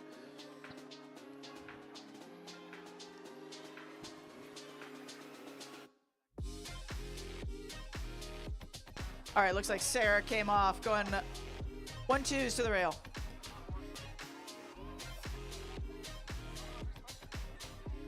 Cat 1-2 men now coming up for the milk race. We have 2 more to go. The points totals last time we counted 30 at least. I think the folks at home count for at least one more. We said they could, I heard from the official points counter, Andrew Karlberg. He said that it counts. So I think we're at 33 if we're going to be honest here. Team Milk looking pretty strong here today. We might need a new sponsorship after this race. I don't know. Maybe we can figure something out. Chocolate milk coming up to the line too. Aaron Young.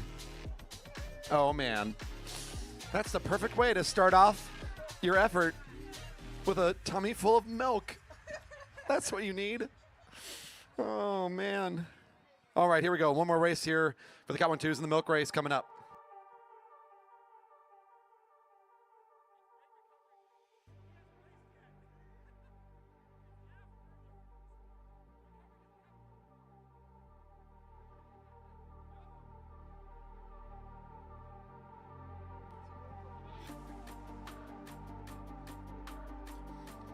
Well, I guess I'm just thankful that we have a lot of good sports here at the Velodrome. Yeah, this could be like a very hit or miss sort of situation. It's very much a hit because people are having a lot of fun, and it's good to see our riders enjoying the format and seeing our fans get involved. And I think there's some pride now to be said for Team Milk as the numbers keep pouring in, and we found ourselves doing some serious damage here tonight. The racers even racing against themselves.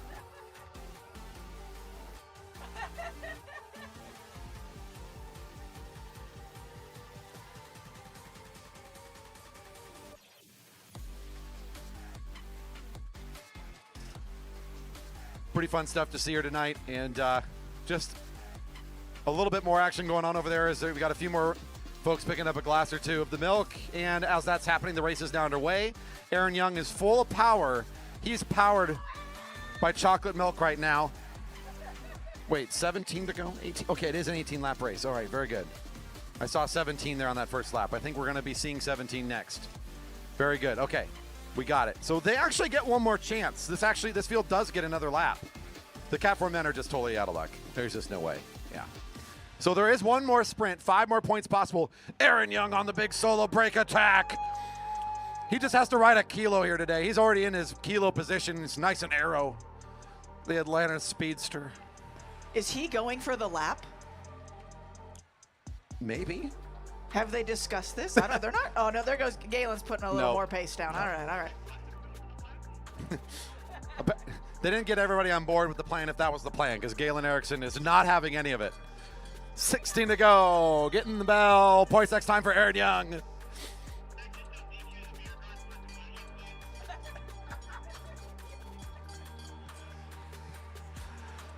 Ben Flom on the move here. And Aaron Young is certainly going to be collecting the 5 points, although I think his effort's over. He passed the kilo. He's good. That's enough. Thank you very much. Aaron's got to keep going if he wants these 5 points, though. Ben Flom is trying to catch him. Cheer him on here. Perfectly measured effort for Aaron Young. Oh, Oh, 5 for Aaron. With a tiny bite toss, of course. Wonderfully ridden, and all thanks to the power of chocolate milk. Okay, something with chocolate that was like milk. I don't know exactly what it was from, but it was chocolatey looking and did look delicious. Ben Flom for 3, and then something else behind that.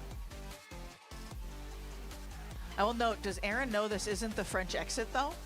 Oh, he's still on the track. He's still doing good. Keep going, Aaron. All right, we got a group here at the front. Making things fast.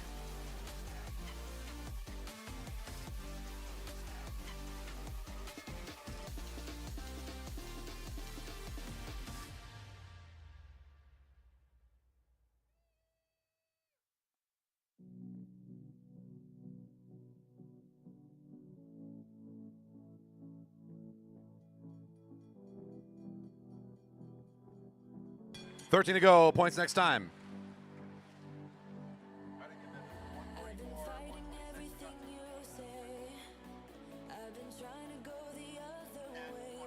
Thank you. Ooh, big move up and over the top by Galen again. And formally in the lead of the race, although he's off the back now. Here comes Aaron Young on the home straight, but the front of the race coming behind him, the rider in blue with the white helmet. Galen Erickson trying to come up for 5. Good move out of the field. And Gallagher for 3, Baker for 2, Miller for 1.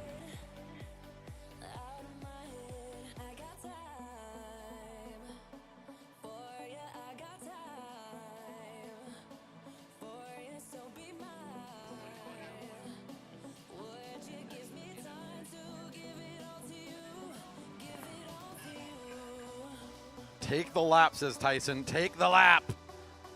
Man, that's going to be hard to do. But I'll hold on here. There's 2 speedsters in good shape here tonight. I don't know. Okay, well, we'll see. Gallagher doesn't want to go off the effort. He's just trying to get some help here. So Erickson and Gallagher coming together here on the back straight.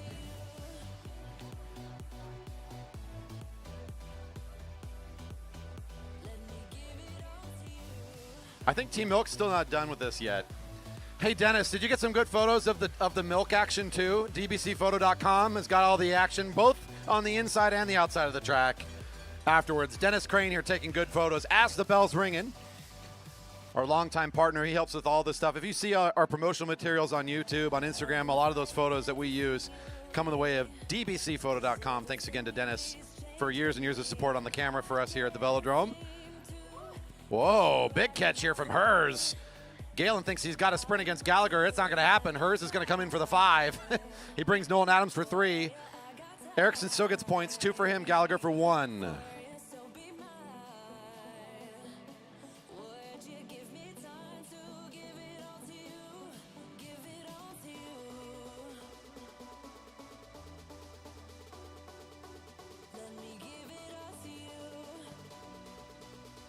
Your leader after a couple sprints here, Galen Erickson now with 7 points. Next closest rider, Matti Herz with 5, the winner on the previous sprint, currently in second. Mayor Gallagher in third with 4 points. I got Flom and Adams with 3.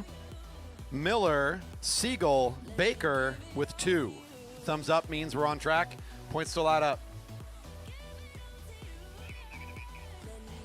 Siegel, not on pace anymore, so we'll update the points accordingly. Not 2. He gained 2 at some point during this race. But our Waterline Racing sprinter says, come on, give me a high 5. Where's it at? Oh, drink, even better. He wants the milk. He wants mid-race milk. 7 to go. Well, now it's recovery time. See, now this is Aaron Young, this is the time when you do recovery. Who am I to talk to an athlete about their recovery? Bell's ringing here. 7 to go. It's Gallagher and Miller now making an effort off the front. Your race leader is Galen Erickson, who's a little bit back in the middle of the field right now. Gallagher, I think, sitting in third overall right now with 4 points. And Miller, who's got a few coming into this, wants a few more. He's only got 2. He'll get 5 more against Gallagher if he can get the acceleration here. He gets enough. Miller, then Gallagher. And a good sprint for the 2. It's Baker, and I think Cunningham might have just barely gotten there before Adams. I'm going to wait on the official call on that. And as the field slows, there goes Galen. Perfectly timed attack. Ooh, but Matti responds this time, says, I want to get with you. I think Maddie's still in the lead. It's going to be a close race here. I mean, obviously the beer garden milk drinkers, I think, have already won. Especially how combative this has been. This is a race for second. They did not come up with a good game plan to beat the Team Milk here. So uninspired effort, really. Nice try.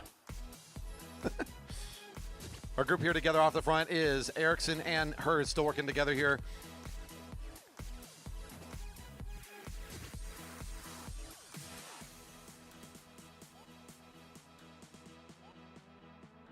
It was officially Cunningham in that previous sprint to get 1 point, his first. Couple leaders here with 7 points is Miller and Erickson tied at the top. Also Gallagher with 7. 3 riders all in a tie currently. Herz in 4th with 5. Herz is up here. He wants to try to sprint against Erickson, one of our current race leaders. Herz, Erickson, Herz trying to watch the effort here. And Herz for 5, Erickson for 3.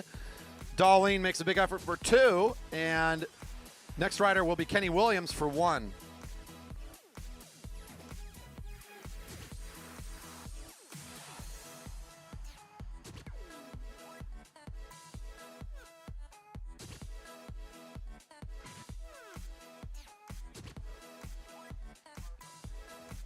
Coming into 2 laps remaining, I have your unofficial leaders as Erickson and Herz tied with 10 points apiece.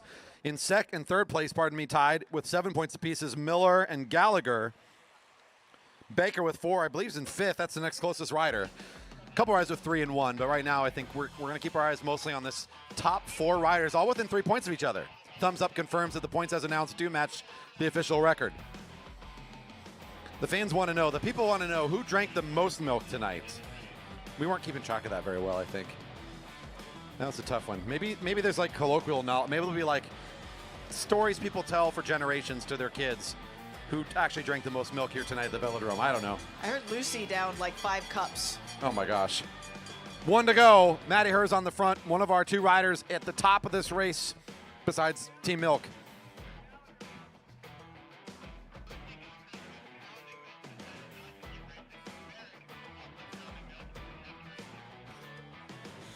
Sounds like Lucy Gilchrist might have a pretty strong hold on the number of cups consumed so far, at least of the things we were able to keep track of. Your final sprint for 10, Cunningham looking pretty good here. 10 for Cunningham, 6 for Erickson, 4 for Baker, and 2 for Adams. Cunningham getting 10 there, jumps him way up in the points total. He's in with 11 points. Erickson getting 6 there will be your winner out of the field with 16. Team Milk, 16, is that enough? Check the numbers, not even close. Domination. Yeah, there's going to be some happy people up there on that podium. And again, I was told that the tab in the beer garden gets run up here with the wins from the prize money, is what I was told. Matti Herz says you get the first place cash money, goes into the beverage garden at the end of the night for how many races you win. You're going to win them all. I mean, this is like a 12-lap race. It's already over. 12-lap race for the Cat 4 man. I'm sorry, it ain't happened. Beverage. 36 points, give 3 more to the home team. 39 points unofficially for Team Milk. I mean, come on. That is wild. At least Matti Herz brought enough milk for this to work. He was ready. He knew this could get out of hand. He knew people had an appetite for this stuff. Who knew? Man, Jerry Baker Velodrome showing up here and putting it down. There's only 6 points possible for the Team Milk to get from the Velodrome now. And look, here we go. More riders racing against themselves. Let's just run it up. Run it up. Give me some milk. The racers don't even care anymore. It's like, you know what? We're not going to beat it. I'm just going to join you. You can't beat them, join them.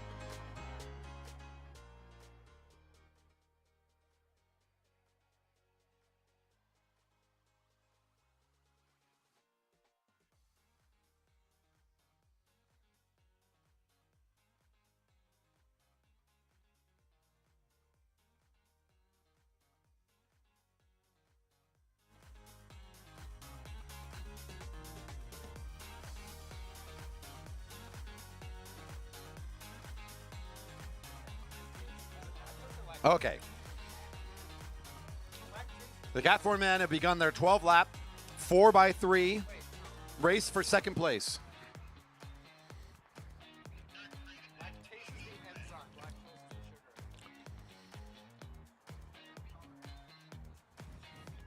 I mean, again, I'm just baffled. I'm both excited. I'm proud. I'm mesmerized. I'm mystified that this could have been a total hit or miss. It depended on people's excitement and buy-in. It just ran away. I mean, people just went nutso. It worked. I don't know what Matti Herz knows or what he's figured out about people, but that guy's a genius. This was a fun one-time race. We're not doing it next week. I don't even know if we're going to do it next year ever again.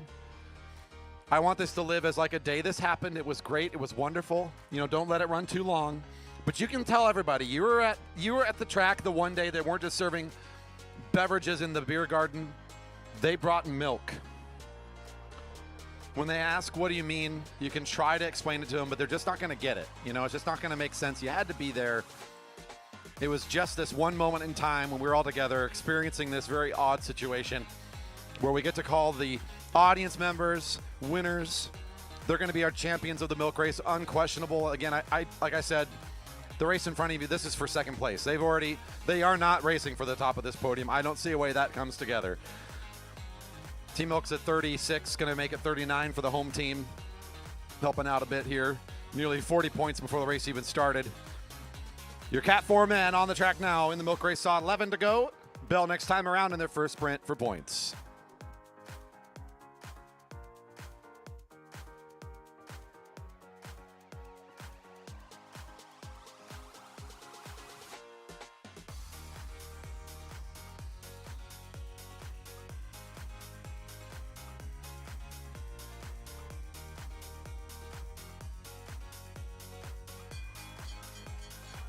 Ten to go. Go, Snow, go. 439 takes the attack here. Spencer Snow, one of our Redmond riders, making the long trip from Redmond, Washington, if you've ever heard of that place before.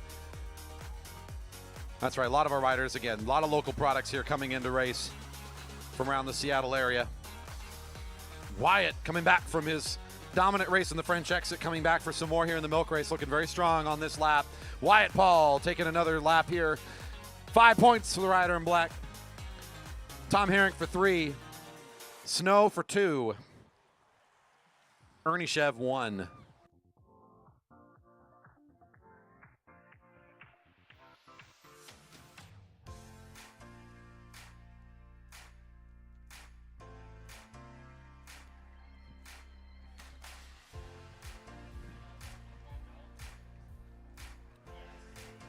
An enjoyable evening of racing here coming your way from the creative mind of Matti Herz, having some fun with this evening's format. You too can throw down a bid for the right to do so in our off-season auction. Little may you know that this velodrome is a non-profit organization maintained position here in the world. We have the MVA, the Marymore Velodrome Association, that keeps this little corner of Western Washington working and running under the lights you see in partnership with King County Parks. And the biggest way we make money besides our membership from our riders and they paying for racing is from the off-season auction, which happens somewhere usually around April coming into the season. So if you want more information about that, just make sure you stay tuned to the socials in the off-season as well as our newsletter. We'll let you know when things open up so you can get registered to come to the auction. And you too might be able to throw down some cash and fight over the right to come up with your own crazy, unique, and inventive night of Friday night racing. I'm sure both Maddie and Snowblin are going to be fighting for another chance to do it again, though. They have ideas, right? They want version 2.0. They want to go through their reiterations here and improve for next year. All right, here we come now for our next sprint, and being led out by Ernie Shev right now, but it'll be Wyatt coming back up for his points. Ernie Shev comes around sliding second. Jordan Green for 2. Tom Herrick for 1.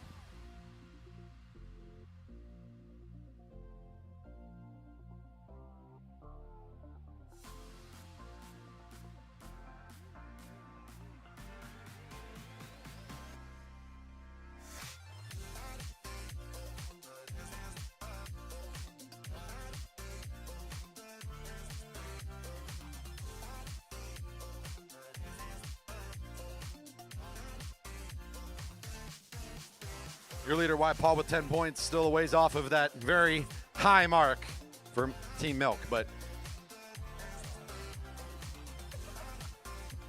Couple riders fighting over at 2 points apiece. I got Ernie Shev at 4, sitting in second.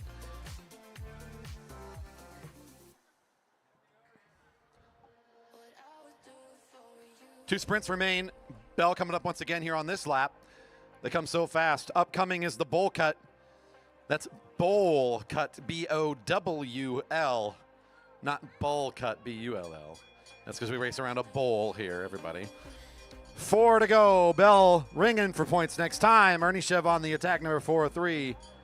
Leading things out right now, Jordan Green on the wheel, followed by your leader, who wants his upgrade points, Wyatt Paul, number 460. Going to be getting a lot of them tonight if he can find a victory here on his very first night of Friday Night Racing.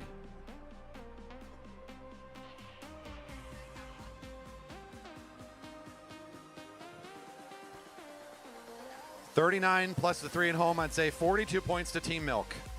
Wow. Wyatt gets 5, Ernie Shev 3, Jordan 2, Kevin 1.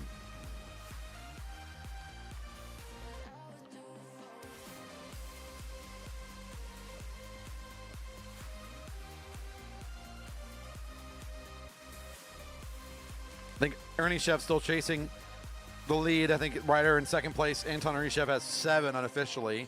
Jordan Green with 4, good for third right now, and I have Wyatt Paul in the lead with 15. Race is going to be coming to a close here really soon. Wyatt Paul's best bet here, best opportunity is 25 points. That's like the ultimate. You've gotten every sprint taken, and it might just happen. I mean, he just has to win one more, and he still looks plenty strong. That's still quite a ways off of Team Milk's totals. So, yeah, that's just how it's going to play out. But coming up next, we got a really interesting way to run sort of an elimination that ends up turning into sort of a missing out, and the elimination runs a little weird. It's a crazy one. You're going to want to tune in for this next one. One more set of races for the fields here tonight. The bowl cut coming up next. Cat 3 men are on deck to start. 1 to go, your final sprint for the Cat 4 men here in the milk race. Ernie Shev trying to chase down the lead right now, leads this field. Wyatt Paul trying to win all the sprints.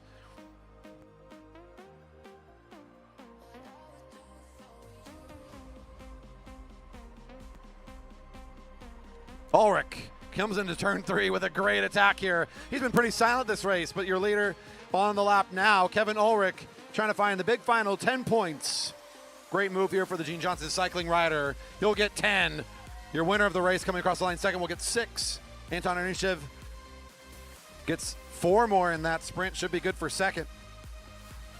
Nice race there for Ulrich to end with that big sprint. That might have been good enough for second place.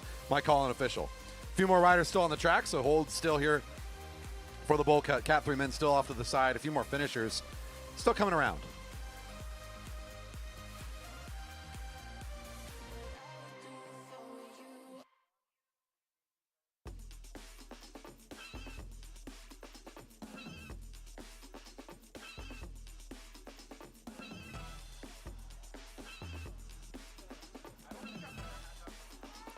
And that should be good to go. Cat 3 men to the rail. Cat 3 men to the rail for the bowl cut. B-O-W-L. Bowl cut.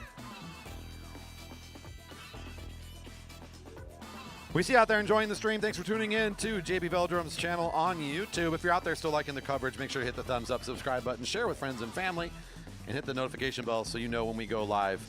Hope you're enjoying this beautiful evening. We got 4 more races for you, 1 for each of our categories. The bowl cut coming up next.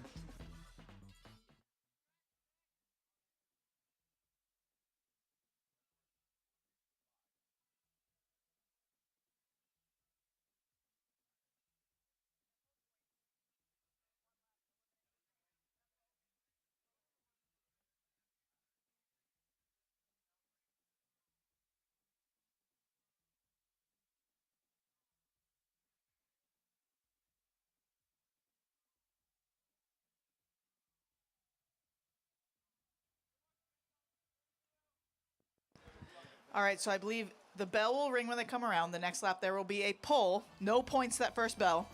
So it goes rider being pulled from the back. The next lap, points at the front. The next lap, rider being pulled. But if they start to break up, that's when the madness ensues, and we're pulling from everywhere. So we'll see what happens here. So the bell will ring here, signifying someone's being pulled. next lap.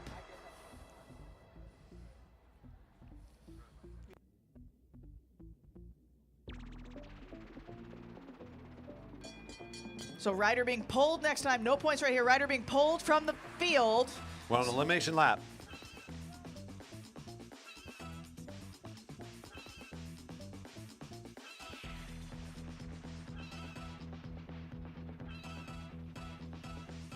So Justin's got to be careful here.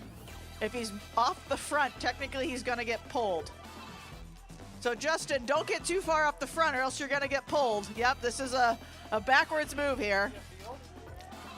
All right, he's getting back in the field. Don't cause a crash, though.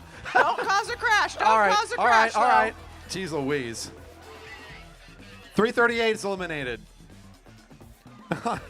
I mean, small stipulation. It did say field in the rule books. Is one rider a field? Okay. They talked about if someone was off the front, That they counts. could get pulled. Points at the front now. 2-1 to the first two riders. That was a hot mess. That was exciting. What are you talking about? Oh, my goodness. Maddie, is that what you intended? No. Okay, No, of course great. not. Supposed All to right, listen to how points. this works. Points here. Lacey So for 2. 2 and 1. Magnuson for 1. Now don't stay away. Get back in there. Get back in there. There you go. Riders say, let's go. So your That's race leader is Tyra Lacey with 2. Magnuson with 1 in second. This is not how we intended this race to go. What did you imagine was going to happen? This is what we intend. Okay, I don't know. When I read the description, this is exactly what came in my head. I was like, are you sure this is what we want? As much yo-yoing as you can build into a race, we're going to do it. Fast, then slow, then slow, then fast, then oh gosh, not too fast. Oh gosh, not too slow.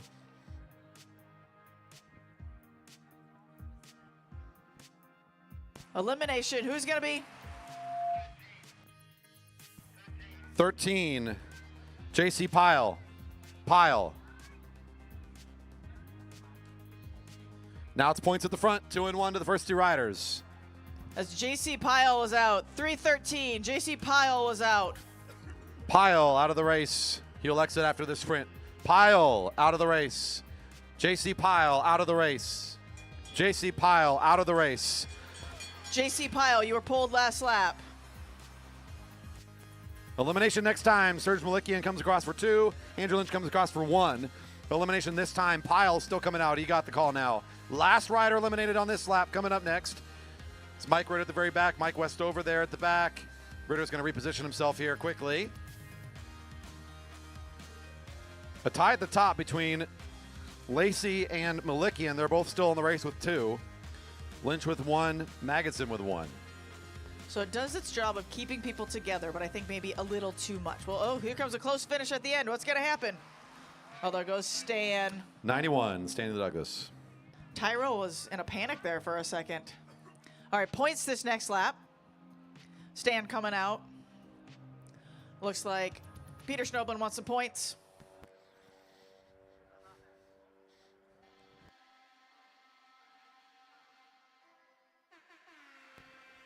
All right, we're settling in here. Fowler around the outside, making a good move for the 2. Fowler, oh, might have been Ritter. Awfully close.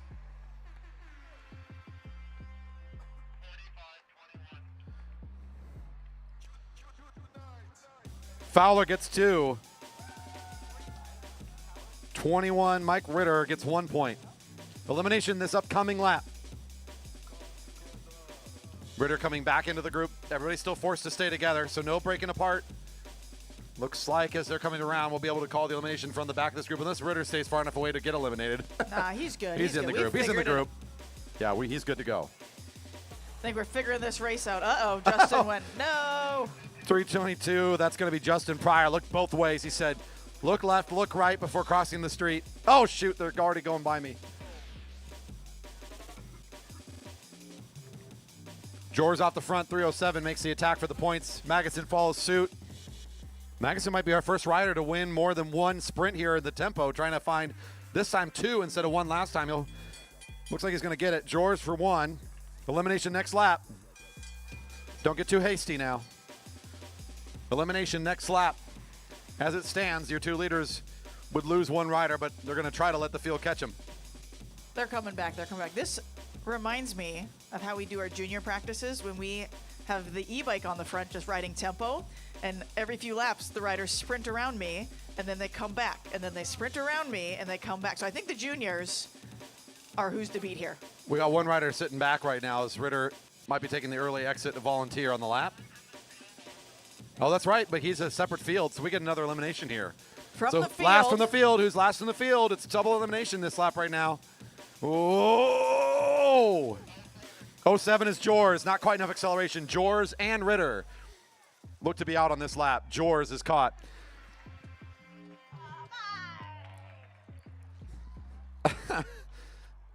All right. So Jors still he has his 1 point that he earned. He just can't get any more now. Same with Ritter, had points. He was trying to get points. He did get some. He got 1 point. He keeps it as he exits. And the sprint for 2 and 1. Whoa! On the inside of Surge, followed by Gavin, I think, for 1 that time. That's Josh down low. Who got the points? There was Newman getting the 2, actually, and Sherfy on the inside got 1. So lots of riders with 2 points apiece. The only rider who's found more than that is Maggottson, your leader at 399 with 3. Oh, geez. This is going to be a big effort for our rider in blue. Jeez. Oh, good acceleration, though, from Gene Johnson, leaving one rider way out the back now.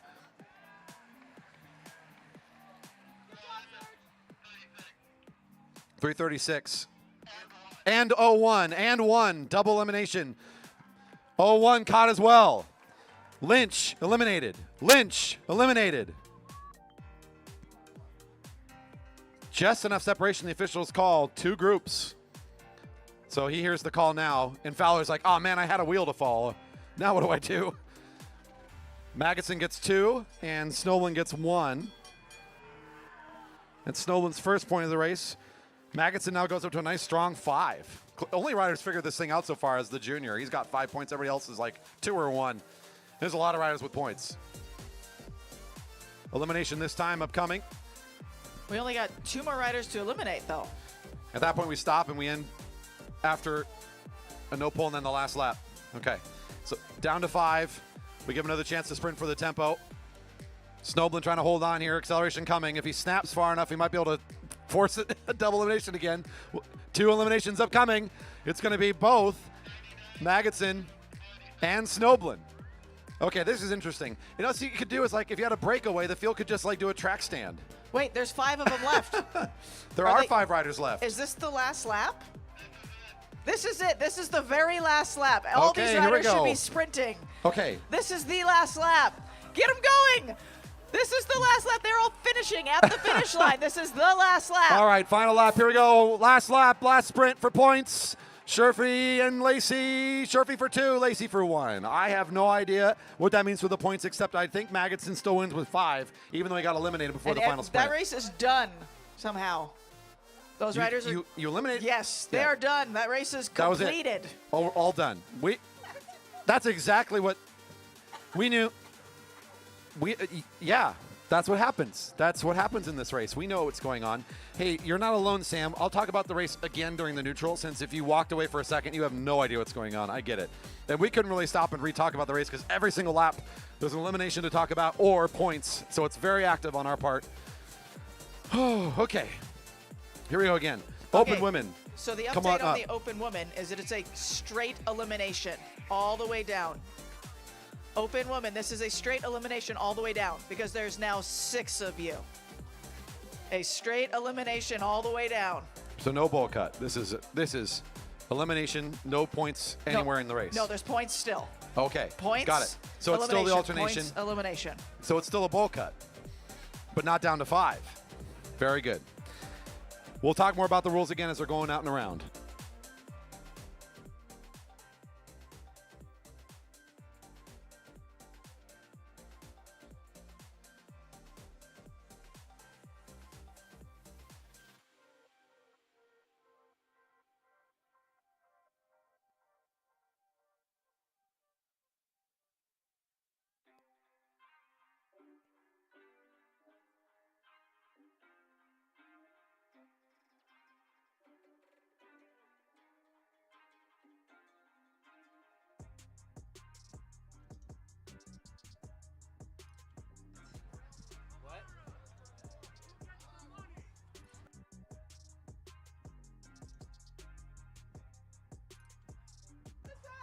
All right. You don't have to do anything. So, I didn't do a great job explaining because I was kind of learning it too. So if you're out there a little confused, we'll talk about it again. It's not too bad.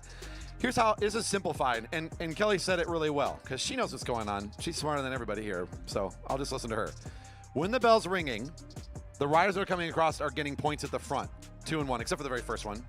That's just to kind of get the race started. So on the laps you hear the bell, first 2 riders are racing a tempo race. The next lap is an elimination at the back of every field that's on the track. So if there are groups all over the place, every one of them will lose a rider. That just keeps alternating until the end of the race. For the women, since we've lost some riders throughout the program today, nothing tragic, they just took off. It's not as bad as it sounded. Yeah, the French exit, they took it too literally. We're gonna go all the way down to 1 rider essentially, so it's gonna go down to 1. Everybody else is doing it down to 5 before the race is over.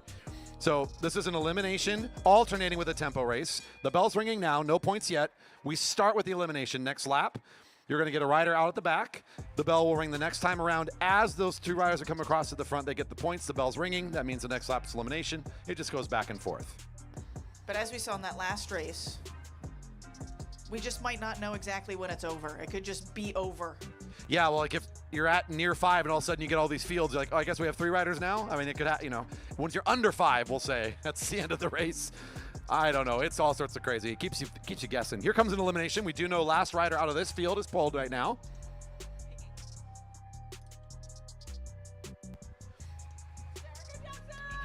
.221 is Sarah gets pulled there.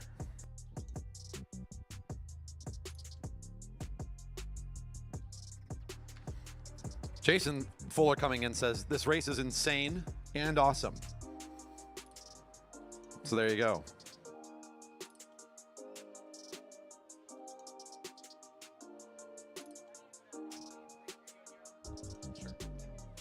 This is for points now. We're going to get a bell as they're coming to remind them that it's an elimination next time. First rider across the line gets 2. Here comes Scoville for 2 points. 1 point to Park. Your early leader is Scoville and Park now. And do mind, when people get eliminated, the real thing that's happening is they can't continue to go for points. They don't get placed out. They don't lose their points. It just means that their race is over. The points are how we score this thing, and if riders don't have any points and they survive to the end, they could be behind riders that have been eliminated a long time ago because they had some points. We will break ties based on whoever's left at the end if they can break some ties based on their order on the last sprint, or you could do it based on the order in which they were eliminated if they're not still in the race to break a tie. Looks like it's going to be one of our juniors in that second line there. It's number 201, Charlotte Westover, pulled out of the race. Scoville, still your leader with 2. Park in second with 1, and now we're going for points between the 4 left in the group.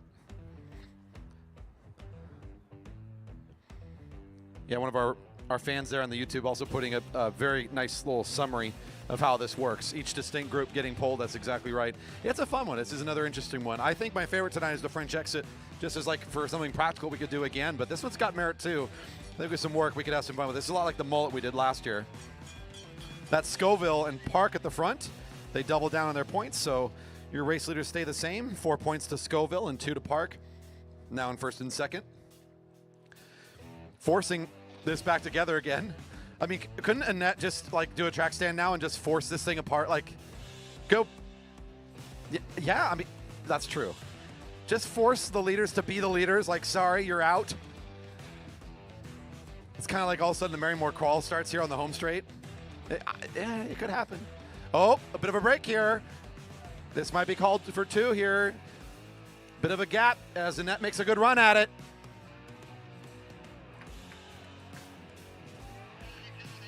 .42 and 18 both get pulled. I think this is our last lap. Then we only have 2 left.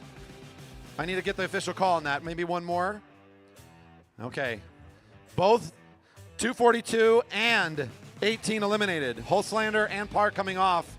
It just leaves Scoville and Williams now for points on this lap. It will be the last lap. Okay, very good.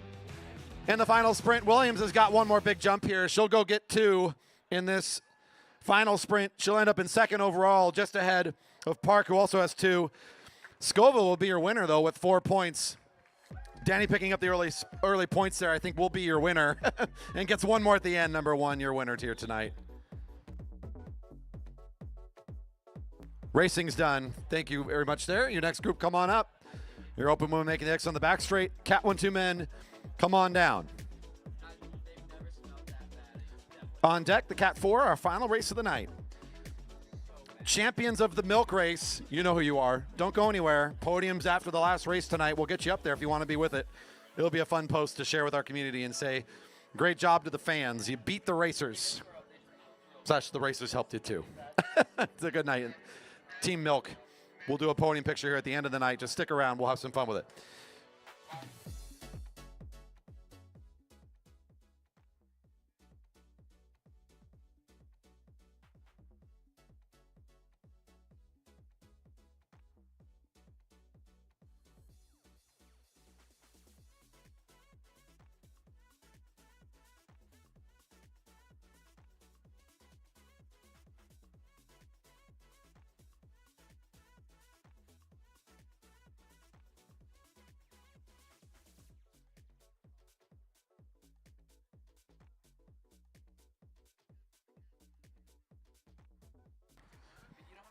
As a quick note, we, Matti Herz and team have decided we are going to have our last race be the mullet rather than the bowl cut, which just means the elimination is essentially the back racer, not per fields. And that's for the Cat 4s.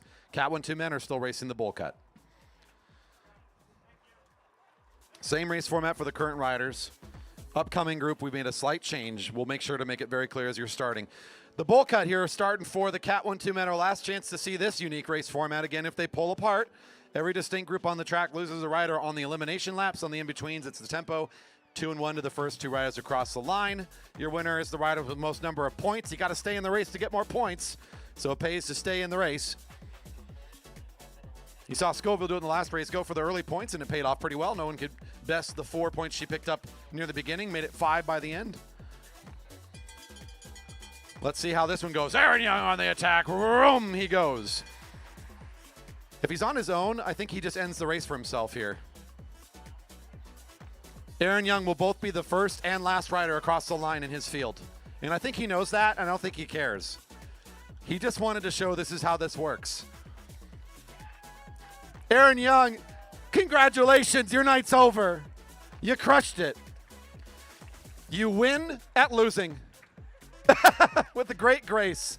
And the elimination from the field coming up as well. 114 is Williams, Kenny Williams.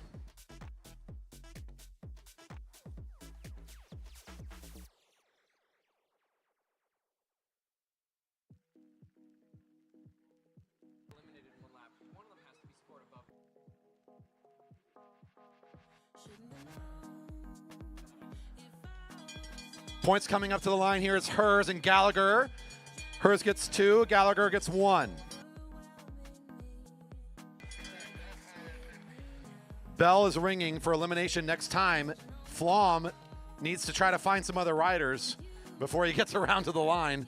He's making a run at it, thinking maybe he had a little field here, but if it's just a field of 1, Aaron Young reminded him how that works. Again, our sprinter from Atlanta just having some fun tonight and getting out there on a really fast effort in front of the field. He knew it was coming. Elimination out of the field, still upcoming here. It looks like we're going to get 2, though, on this lap. 19, 28, and 11. 19, 28, and 11 eliminated. 19, 28, and 11 eliminated. That's Darlene, Cunningham, and Adams.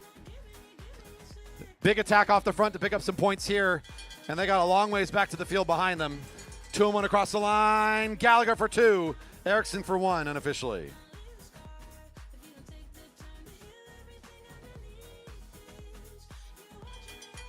Gallagher does get 2. Erickson gets 1. They're not a field right now. They're actually 2 groups on the track. They may just eliminate themselves by racing apart from each other, as this is an elimination lap and they are apart. Gallagher's like, wow, we got way ahead of these guys. We're going to have to wait up a long time. Oh, the backpedaling here is real. They're both going to wait. They don't want to get eliminated. They say we got more of a race to go here. So they're going to try and time this just right so they're not left out in this effort. This is going to be pretty wonky here as we hit turn 4. Both riders are going to have to dive into this thing somehow, somewhere. Erickson's trying to do it high. That's probably the way to do it here up on that second part. apart here. They do a nice job of it. That's Miller at the back, and that'll be your one elimination there. Man, that's wild. That's about as good as those two riders out the front could do. In some way, if you're really confident like Gallagher and Erickson were coming into that elimination, you kind of control the situation. You can position yourself on the front edge of that thing just like they did off of the hill. That's a pretty interesting tactic. Worked out nicely. Points at the front. Siegel for 2 and Baker for 1. Elimination next time. Your race leader is still Gallagher, number 150 with 3. 3 riders with 2 points apiece is Herz, Siegel, Erickson. I got Andy Baker with 1. All the rest of the riders without points. We do eliminate down to 5 in this group. It's a bit smaller of a field tonight, but still big enough to race it down to 5. It looks like Siegel's going to be going out early. There's still elimination coming from the field, though. So 2 guaranteed here. Flom and Cunningham both having to accelerate here to stay in the race. Looks like they might be able to do so. Look down low for the elimination this time. It will be 141 down low. Hofer eliminated. Hofer. He gets the call. And the other call, of course, here is Alex Siegel. Gives the wave here along the home straight. Number 110 will make his exit. Oh, 2 groups down the back now. Here we go again, this points race. It's kind of interesting. If you're in the back watching these points racers go out ahead of you for the tempo, you can just kind of sit back and be like, haha, you got to slow way down to come back to us now. Ooh, Herz for 2, I think. Erickson for 1.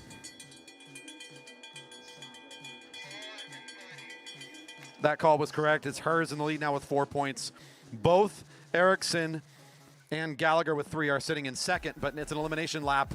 And now what? Gallagher, who's in the lead, or was in the lead, is now in second. He's trying to wait for the field. He's going to try and jump on them out of turn 3. The lead of the race, though, is an elimination race. Here we go. The front 2 are racing for an elimination.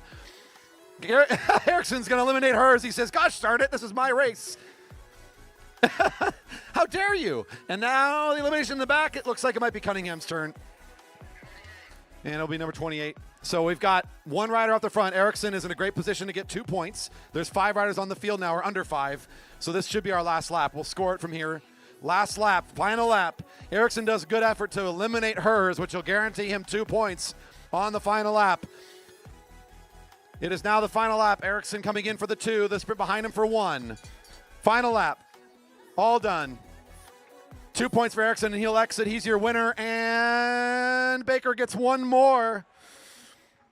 He needed that to try to overcome Siegel and work his way up in the finishing order. The race is all done. Riders exit on the back straight. Nice job. Cat 4 is now coming to the rail.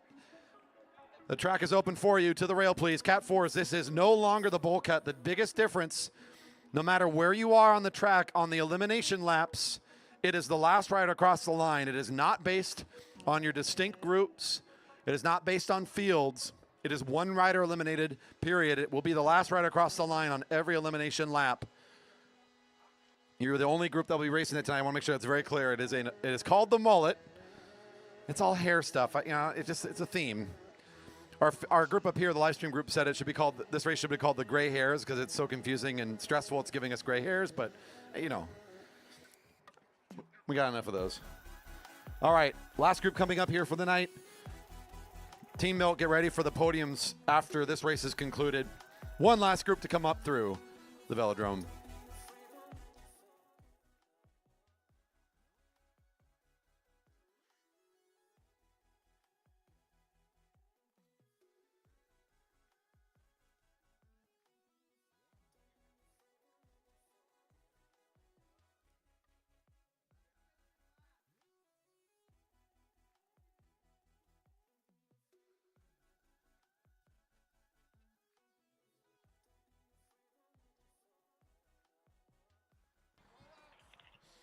All right, folks, 1 more race going on here. Hey, I loved the chitter chatter on the live chat tonight.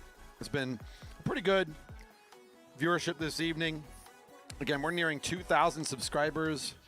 We're proud and happy to see those numbers continue to go up. But how many thumbs up on this? Come on, 5? Where are you at, folks? If you're still here, you're liking it, just hit the thumbs up real quick. Share it. Let people know you're enjoying the stream. We're doing a lot of work up here to bring you this kind of action from the shack in the middle of a park. And we think we do a pretty good job here week after week. Thanks to my live stream team for having a good time with me here today, suffering through this very unique evening together. It turned out to be a lot of fun. Matty's like, you doubted this was going to be fun. How dare you? He knew something we all didn't. This crazy format was a joy. I wish more of our racers would have been here to enjoy it with us. What a good evening this was. And we've got one more to go, and it's getting set out of turn 4. There's the whistle, and racing's underway. We got ourselves a bell for elimination next lap. Last rider eliminated. Then we'll start alternating for the points here.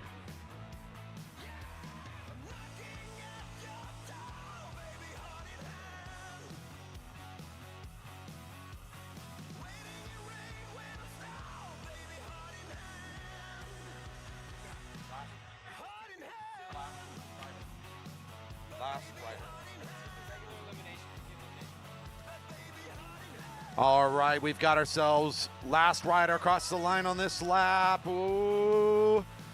One of the members of Team Milk, one of the many riders. 452, it's going to be Fred Marshall. Yes, many of the racers were helping with the progress here for Team Milk. Now the race is from the front on this lap. The idea of the mullet, of course, coming from the whole like business in front, party in back idea, right? The alternation of points at the front, elimination at the back. It was a well-named concept. I like it. The bowl cut is the idea was that we're cutting from all over. A little bit more of an even cut. So clever names all around. And it'll be Wyatt coming across the line first. Anton next door to him for 1 point on that lap. Elimination next time to the last rider on the lap.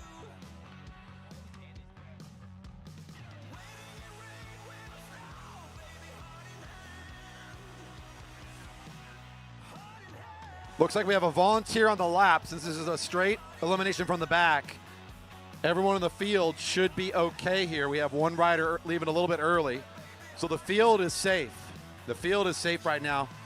But we are sprinting for points next time. Tempo at the front of the race next lap. Everybody in the group is safe. And it'll be our rider, Spencer Snow. Making the exit this lap. Taking a tour there on the home straight. You know, Adrian Newman says, this is the best live stream I've ever seen. I agree. This is certainly one of the most entertaining nights of racing we've done in a long time. It may not be the GP, it may not be the international class night, but it's still local fun. Front of the race there was Wyatt and Anton for points again. They doubled down on what they had before, which gives Wyatt Paul the lead with 4, Anton Ernishev second place with 2 points. Everybody else looking for points. We're tied at nothing, I should say. Tied at 0, tied at 0 if you've been watching the Women's World Cup going on. Coming out of the turn, it'll be our last rider eliminated. The back of the field really starting to scramble to see what that's going to be. Ooh, one of our Jerry Baker Juniors trying to hustle. Nice acceleration. Ooh. 430. William Hong made a great move, but 430 is still caught. Nice jump, but not enough. More racing like this coming at you for the rest of the month of August, folks. Next week is Junior Takeover. Friday night racing is still a normal night. Riders do go get signed up for August racing. It's now live on the website. Race registration now open for the next month. Friday night racing coming at you every single week. It's 7 o'clock, as long as it ain't raining. Points at the front. Ernishev wants to get 2 this time. Wyatt smiles as he gets 1 and says, all right, kid, you can get this one. Your leader still holds on to it. He's got 5. Number 460, Wyatt Paul in the black with the pink socks. For the Jerry Baker Juniors, Anton Ernishev has been battling it out tonight with Wyatt. Sits in second now with 4 points. The bell was ringing, letting us know we are going to get an elimination this time. It's Kevin Ulrich in the bad position at the very back, although he's got plenty of time and plenty of room to accelerate. I think it's going to be one of our youngsters down low that might be in trouble here as the field start to sweep it over the top. Oh, not sure yet. Tom Herink, 413, awfully close there. That was a good sprint across the back. Herink found out that time, number 413.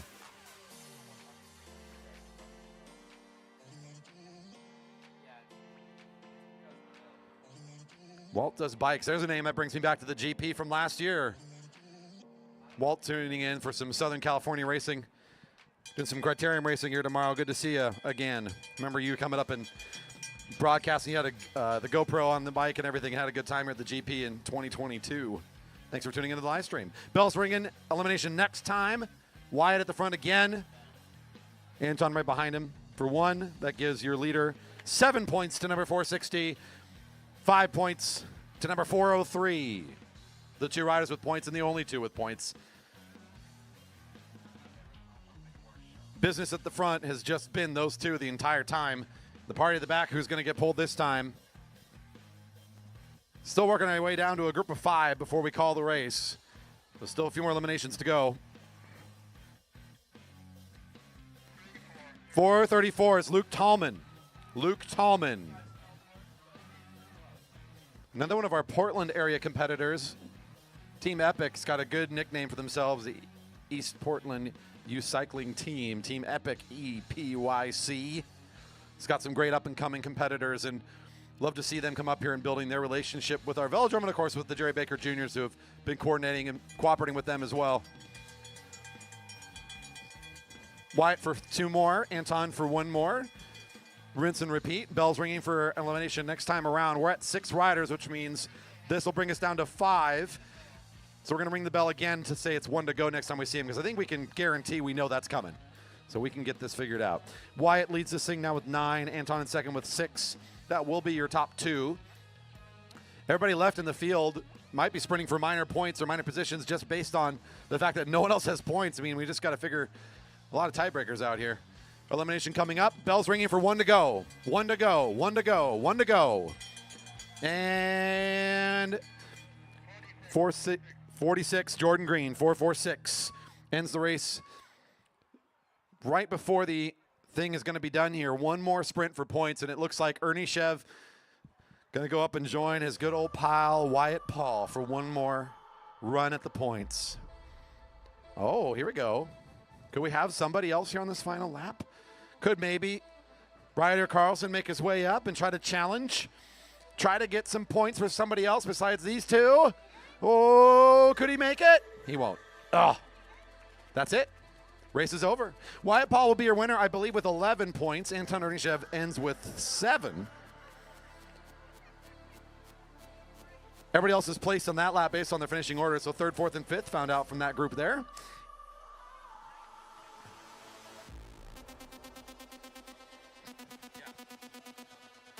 All right, first up, we're going to invite everybody and anybody who helped with Team Milk.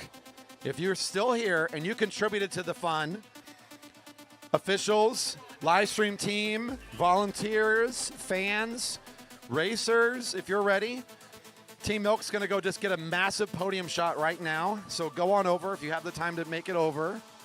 Team Milk is up first. Then we're going to do our normal nightly podiums after that. Live stream team out there, thank you for tuning in on YouTube. We're going to cut the program down here really soon. Again, thanks for your support and your sponsorship of us here. If you're watching tonight and haven't hit that thumbs up, make sure you hit it. Share the stream with friends and family afterwards. Let them know this was a pretty fun night of racing here. Thanks to Matti Herz and our team for putting together a really unique evening. It's been an absolute pleasure to be with you on the live stream side of things. We're going to just kind of hang out a little bit longer here with our fans. Beverage garden is still open. Food trucks ready to take your last order. Thank you so much to the people that made it out here to the park tonight.